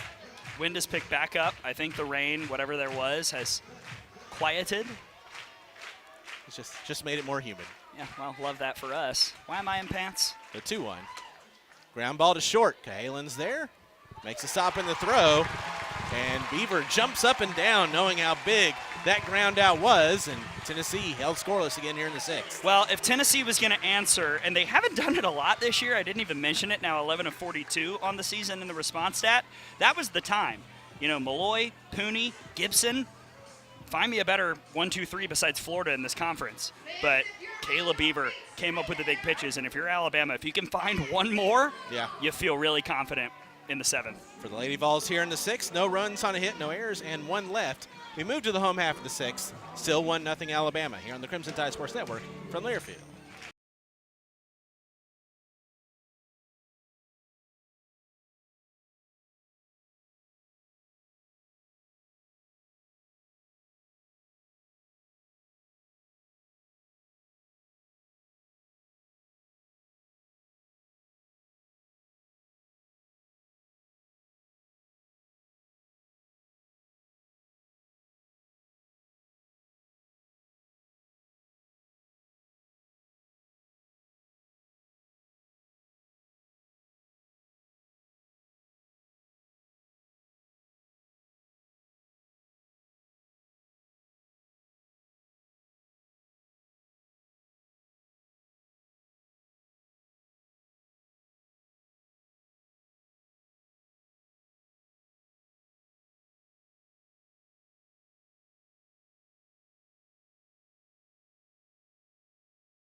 The sixth inning is presented by the Alabama Crimson Tide Game Day Live app. Keep up with everything Alabama with the Alabama Crimson Tide Game Day Live mobile app presented by Cadence Bank.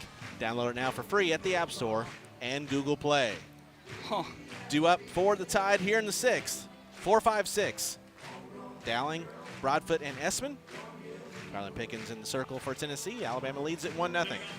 Tom, my heart, as Kayla Bro was going to the first base coaching box, I saw her lock eyes with a couple of her friends. Kaylee Tao up in the second row, David Burney, her husband, and little Dylan in the third row.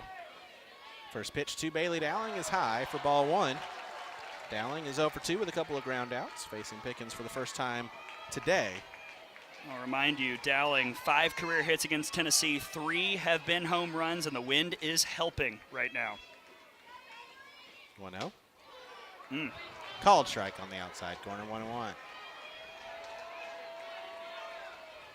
Eds has been giving the corners really to both teams. It's been a pretty consistent strike zone. Yeah, outer a little bit more the second half of the game. 1-1. Oh, to the backstop. Hit the bull. 2-1. Dylan, watch out.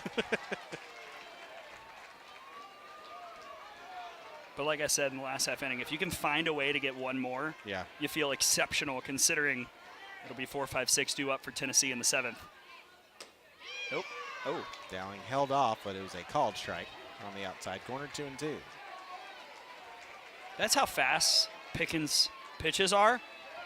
I didn't even notice the location, and I was just saying no, Dowling didn't go, but it was a strike. The 2-2. Low and away. And the count's full, 3 balls and 2 strikes.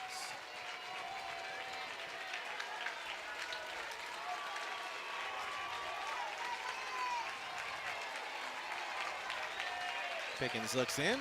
Here comes the payoff. Dowling fouls it off. Stays alive at 3-2. Late on the swing, if she can get on time, man, it's going to go because Pickens is right now actually missing in Dowling's sweet spot. She's not really getting low. Everything's been a little bit elevated since she came out of the pin.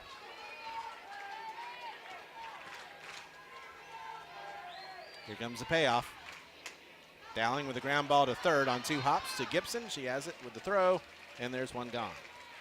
But that's what makes Carlin Pickens so hard to make contact off of, because it comes at you so quickly. Unless it's barreled, it's going to look like that, like a weak roller over to third. You don't have to mishit it by much at all, but because of the velocity, those are the kind of outs that you'll see. Now brings up Emma Broadfoot. First pitch. Low and away for ball 1. Broadfoot's 0 for 1. She fouled out in the second. Pinch hit 4 in the fourth. But immediately re-entered the ball game. Doing a quick sweep on scores, see if there's anything else worth noting. 1-0. In there for a strike, 1-1. I'll tell you what, this is an interesting one. Michigan just swept Penn State in Happy Valley. Michigan, what was deemed a bad loss for Florida, is now like a tournament lock. That one's lined, and that's going to get down for a base hit from Emma Broadfoot right up the middle. And Alabama now with 6 hits in the ball game. Hold up, wait a minute. You see it. That's a fatty. And you know what? Broadfoot's not on time, but she's on time enough to where that one just had a little bit of tail. And now, here we go.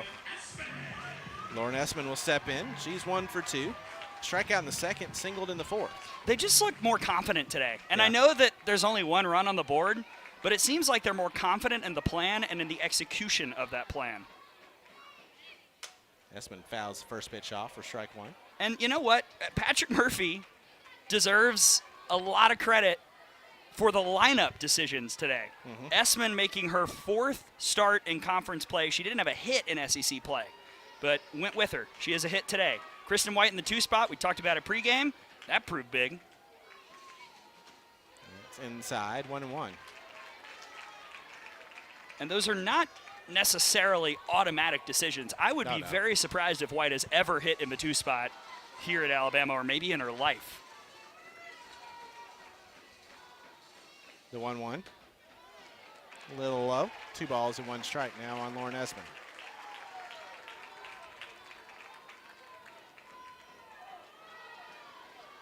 Here comes Megan Rhodes-Smith talking to Carlin Pickens and gives a second to mention how much injuries have really come into effect for this team this year.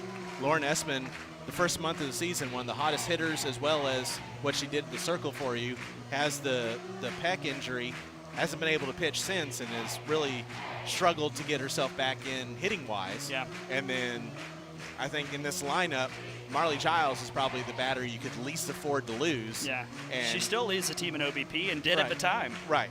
And she gets hurt against Kentucky and is still not available. Alabama has certainly, it's not been a lot of injuries, but they've been injuries to key people at tough times. The wrong times. Right. I mean, even Brisky, Right. Missing as much time as she did, and even when she came back, she was not 100%. 2-1 to Essman is fouled off, 2-2, which I say that to give the people hope as we move forward into the postseason, that if this team gets close to 100%, they're very much talented enough to make a run.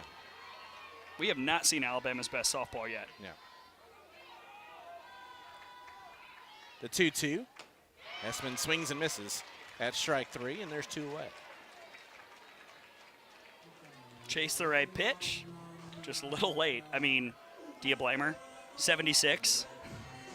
How is one to make contact? I couldn't do it. That's why I'm here.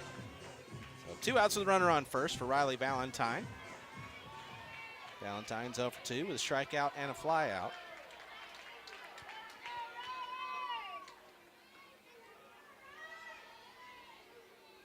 First pitch. Check swing foul, strike 1. And by the way, just another nugget on how well Peyton Gottschall has been pitching. That earned run that she allowed to Alabama in the 5th that was credited to her, that was the first earned run she has given up since game 1 against Mississippi State. Or game 2, I believe, excuse me. That one's in the dirt, bounces away, and Broadfoot will take second on the wild pitch.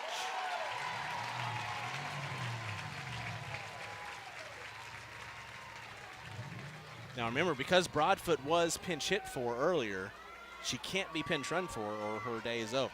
That's right. And I don't know who would play first. I guess Lauren Espen. Me. Espen can move over from DP to play first, but no movement from Patrick Murphy. That's a ground ball to third. Gibson has it. The throw is in time, and that'll do it for Alabama here in the 6th. The Tide threatens, but can't get a run across. Here in the 6th inning, no runs on a hit, no errors, and 1 left. We head to the 7th. Gut check time. Here we Who go. are you? Yep. What are you made of? Tennessee is a good team. They don't have their best people up, but they've got dangerous people up. What are you made of? So much on the line in the next 5 to 10 minutes. For Bama in the 6th, no runs on a hit, no errors, and 1 left. We head to the 7th, the last chance for Tennessee. It's 1-0 Alabama here on the Crimson Tide Sports Network from their field. Hi, I'm Dana. Clear to break 14, 1 minute. This grow, play, and learn is amazing, but not every child gets to be carefree. 1 in 6 kids in the U.S. are hungry. This breaks my heart, and it's something that Feeding America is working to change. Each year, the Feeding America network of food banks rescues billions of pounds of good food that would have gone to waste and gives it to families in need. To help, visit feedingamerica.org. Brought to you by Feeding America and the Ad Council. 30. You took the first step and quit smoking, but even former smokers may still be at risk for lung cancer. That's why SaveByTheScan.org wants you to know about a new low-dose CT scan that can detect lung cancer early. It takes only 60 seconds and could save your life. You took the first step, now take the next. Visit SaveByTheScan.org for a simple 10. See if you're eligible and talk to your doctor about screening. SaveByTheScan.org is brought to you by the American Lung Association's Lung Force Initiative and the Ad Council. And you're back.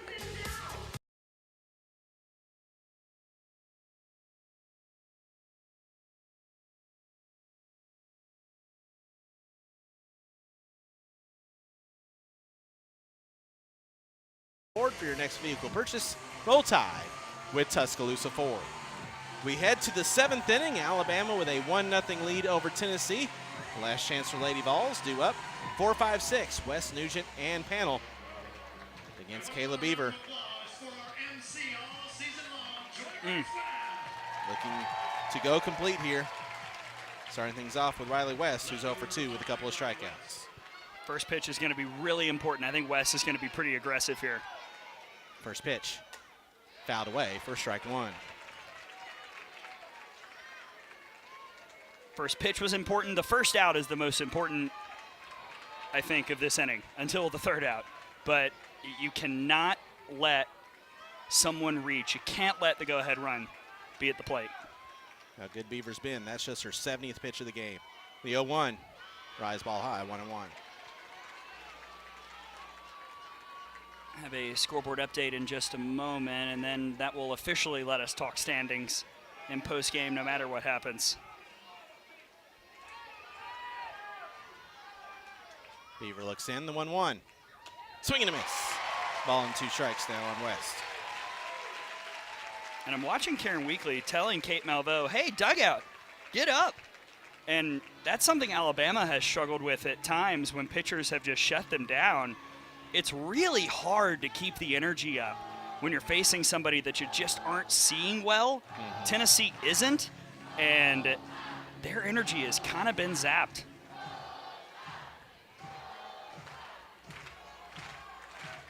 After the offensive timeout, West steps back in with a 1-2 count. Took another half step back in the box. 1-2 pitch. Popped up, foul ground. It will get out of play. Back behind home plate. We'll do it again. 1 ball, 2 strikes.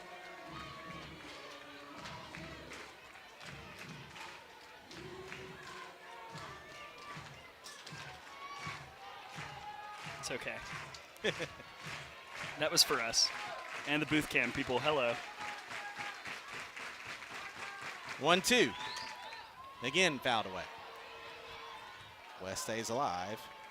Count remains 1-2. Begging her to stop making contact. By the way, one scoreboard update I didn't mention. Game 2 coming up tonight in Como, Mississippi State, Missouri. Mississippi State a complete game shutout last night from Lauren Krings, 4-0.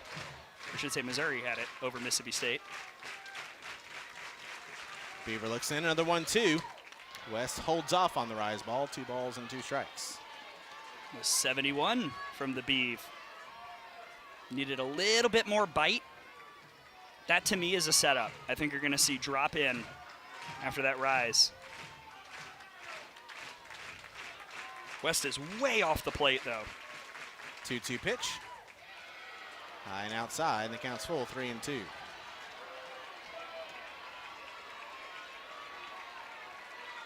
I mean, Riley West is almost out of the batter's box. That's how far off the plate that she is standing.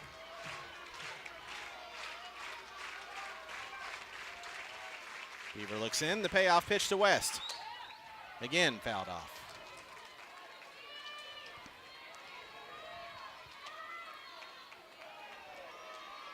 Is it crazy to feel a little all or nothing here? Like if West reaches, it'll feel like a big shift in momentum, considering the battle we're seeing between these two. Another 3-2 on its way. Hits the inside corner, called strike 3. West strikes out for the 3rd time today, and there's 1 gone here in the 7th. Huh. Who won the battle? The Beav. Same pitch that she got West looking on early. Screwball in her half. That's an adjustment you have to make as a hitter. You have to recognize that that's been given. And great job, I think, by Lance McMahon and by Kayla Beaver seeing that earlier in that at-bat when West took that pitch, she maybe hadn't adjusted to it. We'll see a pinch hitter here for Tennessee. Katie Taylor will hit for Sophia Nugent. We saw Taylor replace Wiley West in game 1 after a couple at-bats.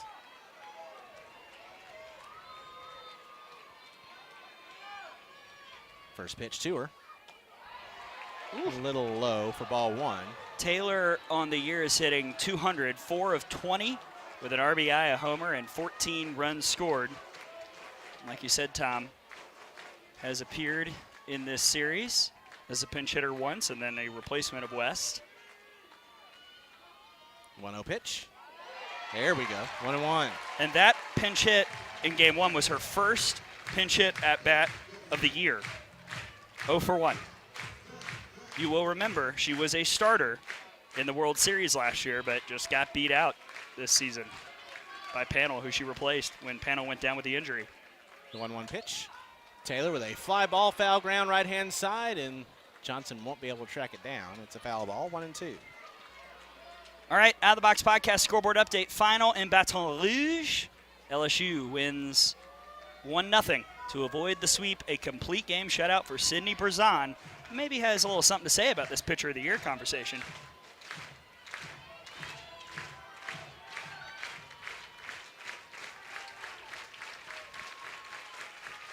Another 1-2. Comes in too low, 2 balls and 2 strikes. Set up. Rise in. That's what's going to come. Try and get a jam shot. And if it's well located, you could get another K looking.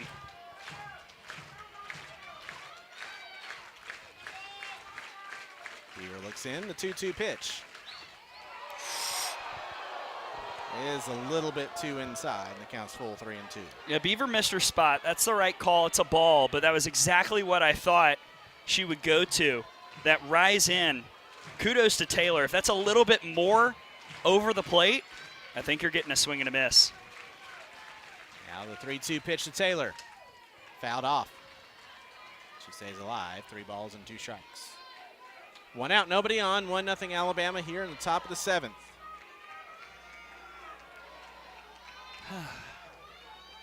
Remember when I said 5 to 10 minutes? Bleeding over that just a little bit.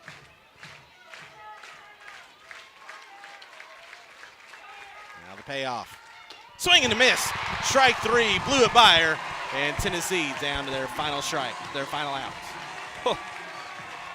What? 2 straight strikeouts on 3 twos? Huh. Caleb Beaver to what? The strikeout. And last chance for the Lady Vols is Taylor Panel.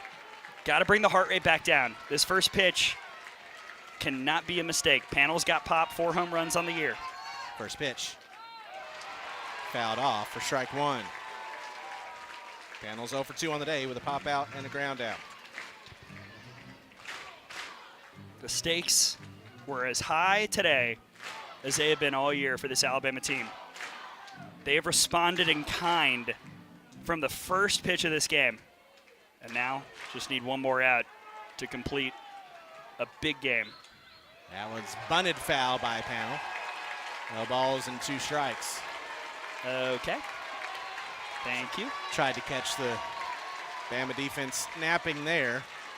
That's one that you got to see is, I mean, that was a curve way outside. I don't know if Valentine would have been able to catch it. You got to pull that bunt back. Alabama just got a big-time gift. Tennessee down to their final strike here. The 0-2 to Panel. Fouled off, barely got a piece. We'll do it again. 0-2.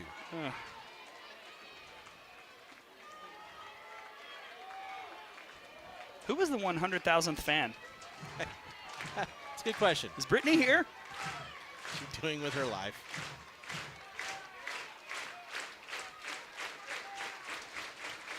Another 0-2. Held off on the rise. 1 ball, 2 strikes. It's a good 0-2. Got to remember the situation, even though there are 2 outs in the 7th, pitch count doesn't change, and 0-2 needs to be out of the zone. Good on Panel for not chasing.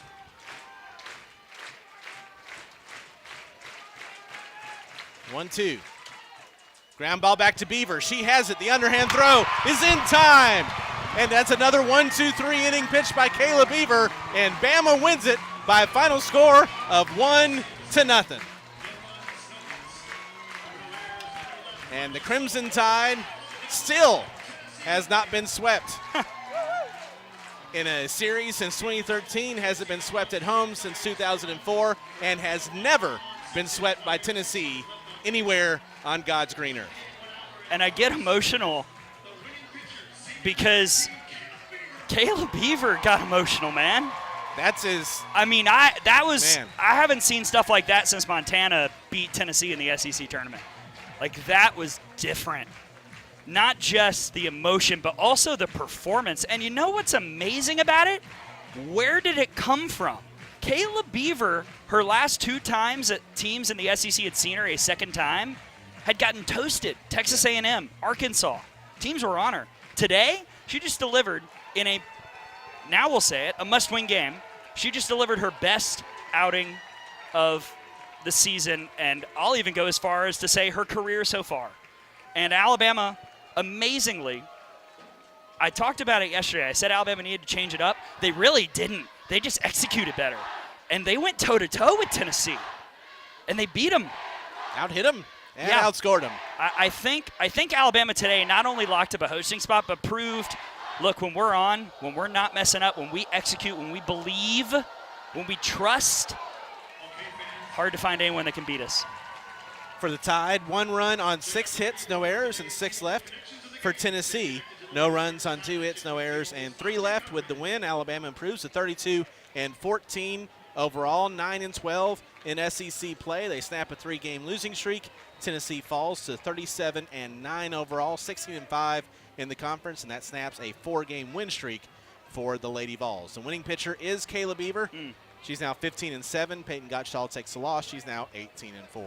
We'll take a timeout, come back with the Fast Signs of Tuscaloosa post-game report after this here on the Crimson Tide Sports Network from Learfield.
Welcome back to Rhodes Stadium.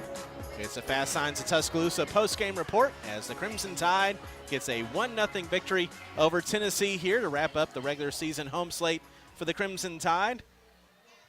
Knocking off the number 3 ranked Tennessee Lady Vols for the first time this weekend.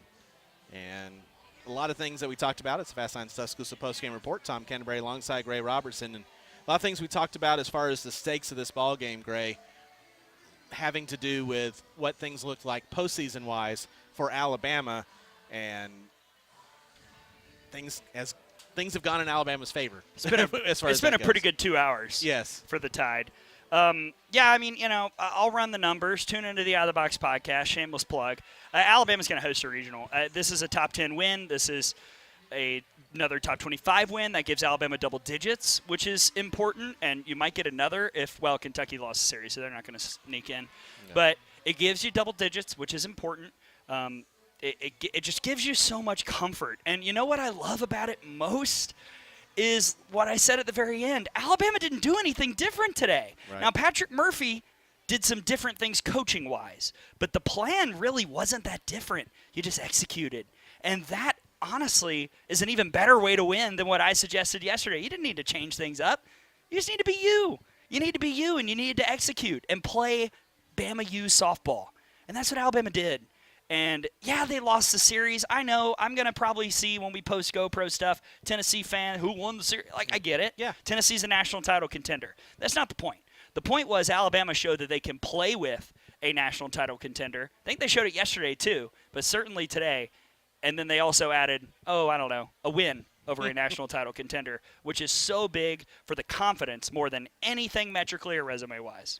Located on the UA campus just across from Coleman Coliseum, open every day 9 a.m. to 4 p.m. except Mondays. Be sure to check out the Bryant Museum. Access online at bryantmuseum.com. And another thing that we've talked about for Alabama just as a program and as a whole, Alabama doesn't get swept. It just doesn't happen. It's baked into the program. When your back's against the wall, you find a way. You figure it out. You work, and you. It's not always pretty. I'm not saying everything is fixed. No. You scored 1 run on 6 hits. Yes. But you did that against 2 of the best pitchers in the country, and you found a way, and you got the best start from Kayla Beaver that we've seen all year long, and she's had some really good ones. Yeah, I mean, I'm going to do it again. Sorry. You can be down bad crying in the gym, but I'll tell you what, Alabama doesn't get swept. And there were a lot of people who probably thought this is the time. I mean, sure. And I get it. Yeah. I get it. But the reason why this game is so big, why this weekend was important, but why the win that you get is so big is because of what I said on the pod. Alabama this year will not play a better team than Tennessee. They won't, unless they get to a national title and play Texas, I think, or, God forbid, have to play Texas or OU in Supers. Yeah. But they will not play a better team than they did today against Tennessee. And Tennessee, offensively, I thought they made a lot of mistakes. I didn't understand why they weren't adjusting quicker to the inside pitch once it was clear that was working for Beaver and it was getting called. But Gottschall and Pickens did nothing wrong today at all. The defense took away 4 more hits today. Tennessee played probably an A- game, but Alabama played an A game. Yep. And that was enough. We want to remind you, in less time than an inning, you could be saving money by applying for a mortgage at AssuranceMortgage.com. Assurance Mortgage is a proud partner of the Crimson Tide. We'll take a final timeout, come back, give you the final stats, and get you set for what's coming up next here on the Fast Signs of Tuscaloosa postgame report on the Crimson Tide Sports Network from Learfield.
Another payoff from Beaver to Kutsoyanopolis. Got her looking, called strike 3 on the inner half. Huge strikeout for Beaver, and another out recorded that saw the count go 3-1 here today. The 3-1. Cahalan lines this. That's going to be fair down the right field line. Cahalan rounds first, heads to second. It's in the corner. Here comes the throw. Rounding second, hanging the third. Sliding is safe is Cahalan. The ball got away momentarily, but backed up by West at third. But that's a triple for Kinley Cahalan. The 2-2. High chopper. Mealer has it at short. The throw's not going to be in time. Alabama leads it 1-0. 1-2. Ground ball back to Beaver. She has it. The underhand throw is in time. And that's another 1-2-3 inning pitch by Kayla Beaver. And Bama wins it by a final score of 1-0. And you're back. Nothing's easy, but we made it happen. Alabama gets the victory by a final score of 1-0 to claim a game in this series from Tennessee and send the best softball fans in the country and the 100,000th fan home happy. Whoever it is. Whoever it was. Congratulations to him or her. But, man, what a performance today by Kayla Beaver in the circle. The complete game shutout of Tennessee. Second time that the Lady Vols had seen Kayla Beaver this weekend, and that did not matter at all as Kayla Beaver was absolutely shut down and Alabama gets the win. Well, I mean, if we want to, like, really zero in, Kayla Beaver is now shut out twice. I should say, let me start this again.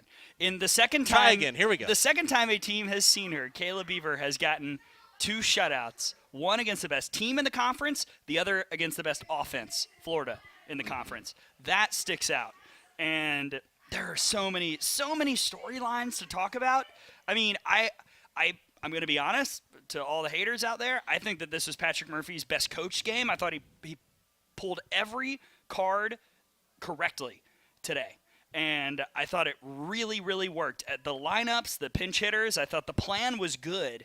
And even if that meant at one point replacing a fifth-year senior. Right, on senior day. Yeah. Which I'm sure at a normal program would cause a little bit of drama. At Alabama, no, because there's this thing called Mudita that. And what made me think about it, I'm watching right now, they're doing the melt highlights on our monitor here, and I saw Jenna Johnson's reaction to Kinley Cahalan's triple. And, there was no pouting going on there with Jenna Johnson. So it just kind of, shows a lot of things are baked into this program. You're not going to get swept. You're going to play your best softball when you have that, when your back's against the wall, and you're going to be happy for your teammate when they do well. So it was this game today probably encapsulated Bama U as much as anything that we've seen here this season from the Tide. Yeah, because, again, here's the thing. Tennessee did not do much wrong today. Alabama had to play great, and they did. And even the one mishap, because I'm sure, I hate to talk about them, but I'm going to. I'm sure the trolls in the second inning were like, another error, blah, blah. Well, right after that, what happened? Unproductive out, pop up to second, and then a pop up to short. 2 quiet outs that never threatened to bring the runner in from second who reached on that error. And, oh, by the way, that error was committed by Kristen White, who had the lone RBI of the game. Right. So we'll give her a pass. There you go. Here are the final stats from today's ball game. We'll start with Tennessee, who falls to 37-9 overall, 16-5 in conference play. No runs on 2 hits, no errors, 3 runners left on base. Kiki Malloy got both hits. She was 2 for 3 on the day with a couple of singles. Everybody else was 0 for. Zeta Pooney 0 for 3, McKenna Gibson 0 for 3, Riley West 0 for 3, Sophia Nugent 0 for 2, Katie Taylor 0 for 1, Taylor Panel 0 for 3, Destiny Rodriguez 0 for 2, Julia Kutsoyanopolis 0 for 2, and Laura Mealer was 0 for 2. And a lot of those were in no way loud outs either. I don't know of one. Can you think of a loud out? There was one. I think Kutsoyanopolis had one ground ball back up the middle that was hit a little bit harder that Kinley kind of had to hustle for. But otherwise, everything was pretty much jam pop-ups, sweet grounders, easy flyouts. Yeah, I had not even until we looked at this, until you read it, realized that Kiki had the only 2 hits. Talk about making everybody else have to beat you. I mean, and they were both singles, which was big too. In the circle for Tennessee, Peyton Gottschall takes a loss. She's now 18-4. She went 4 2/3, 4 hits, 1 run. It was earned, 1 walk, and 2 strikeouts. 74 pitches and 44 strikes. Carlin Pickens pitched the final inning in a third. 2 hits, no runs, no walks, and 1 strikeout. 24 pitches and 15 strikes thrown by Pickens. For Alabama, they are now 32-14 with the win, 9-12 in conference play. 1 run that came in the 5th inning. 1 run on 6 hits, 1 error, and 6 runners left on base.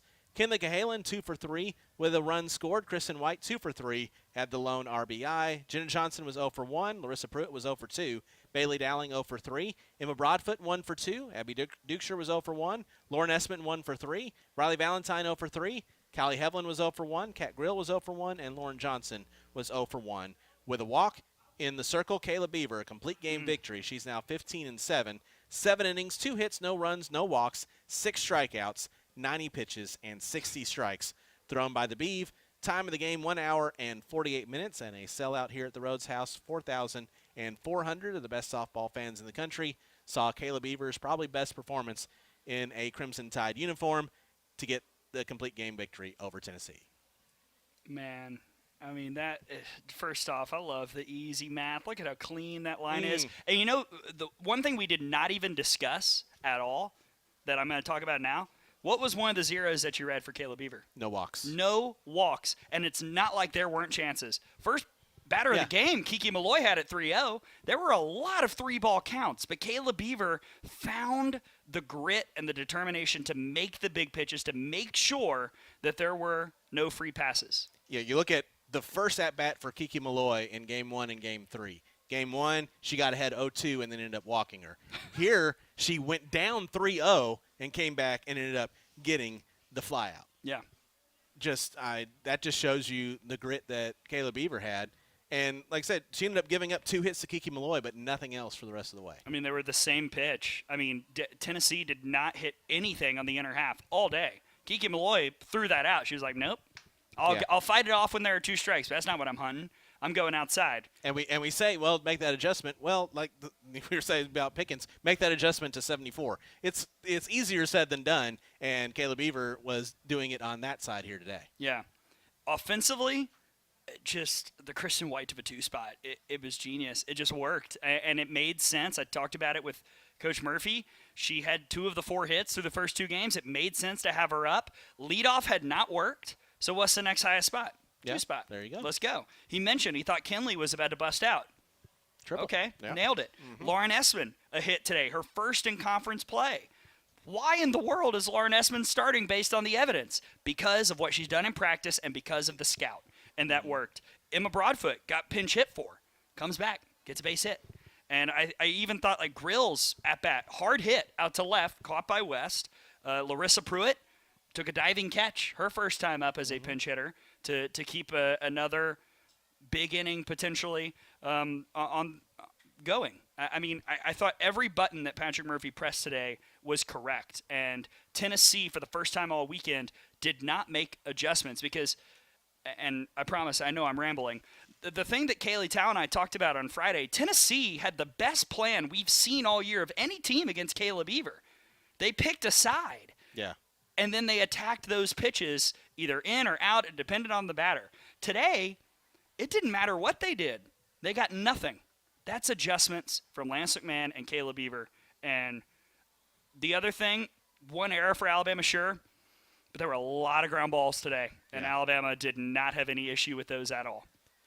So now we have an opportunity with 3 games left in the regular season to take a look at the schedule. I'm looking at the standings and how things look as we head in to the final weekend of the regular season. It is not clinched as of yet for Tennessee to be back-to-back conference champions, and then Alabama looking to play for positioning in that conference tournament that's coming up after next week. We'll head back down to Auburn for that conference tournament on the Plains, and Alabama trying to get in a good spot there as well. Yeah, so let's walk through it. We'll start at the top. Tennessee, yes, they're still in first.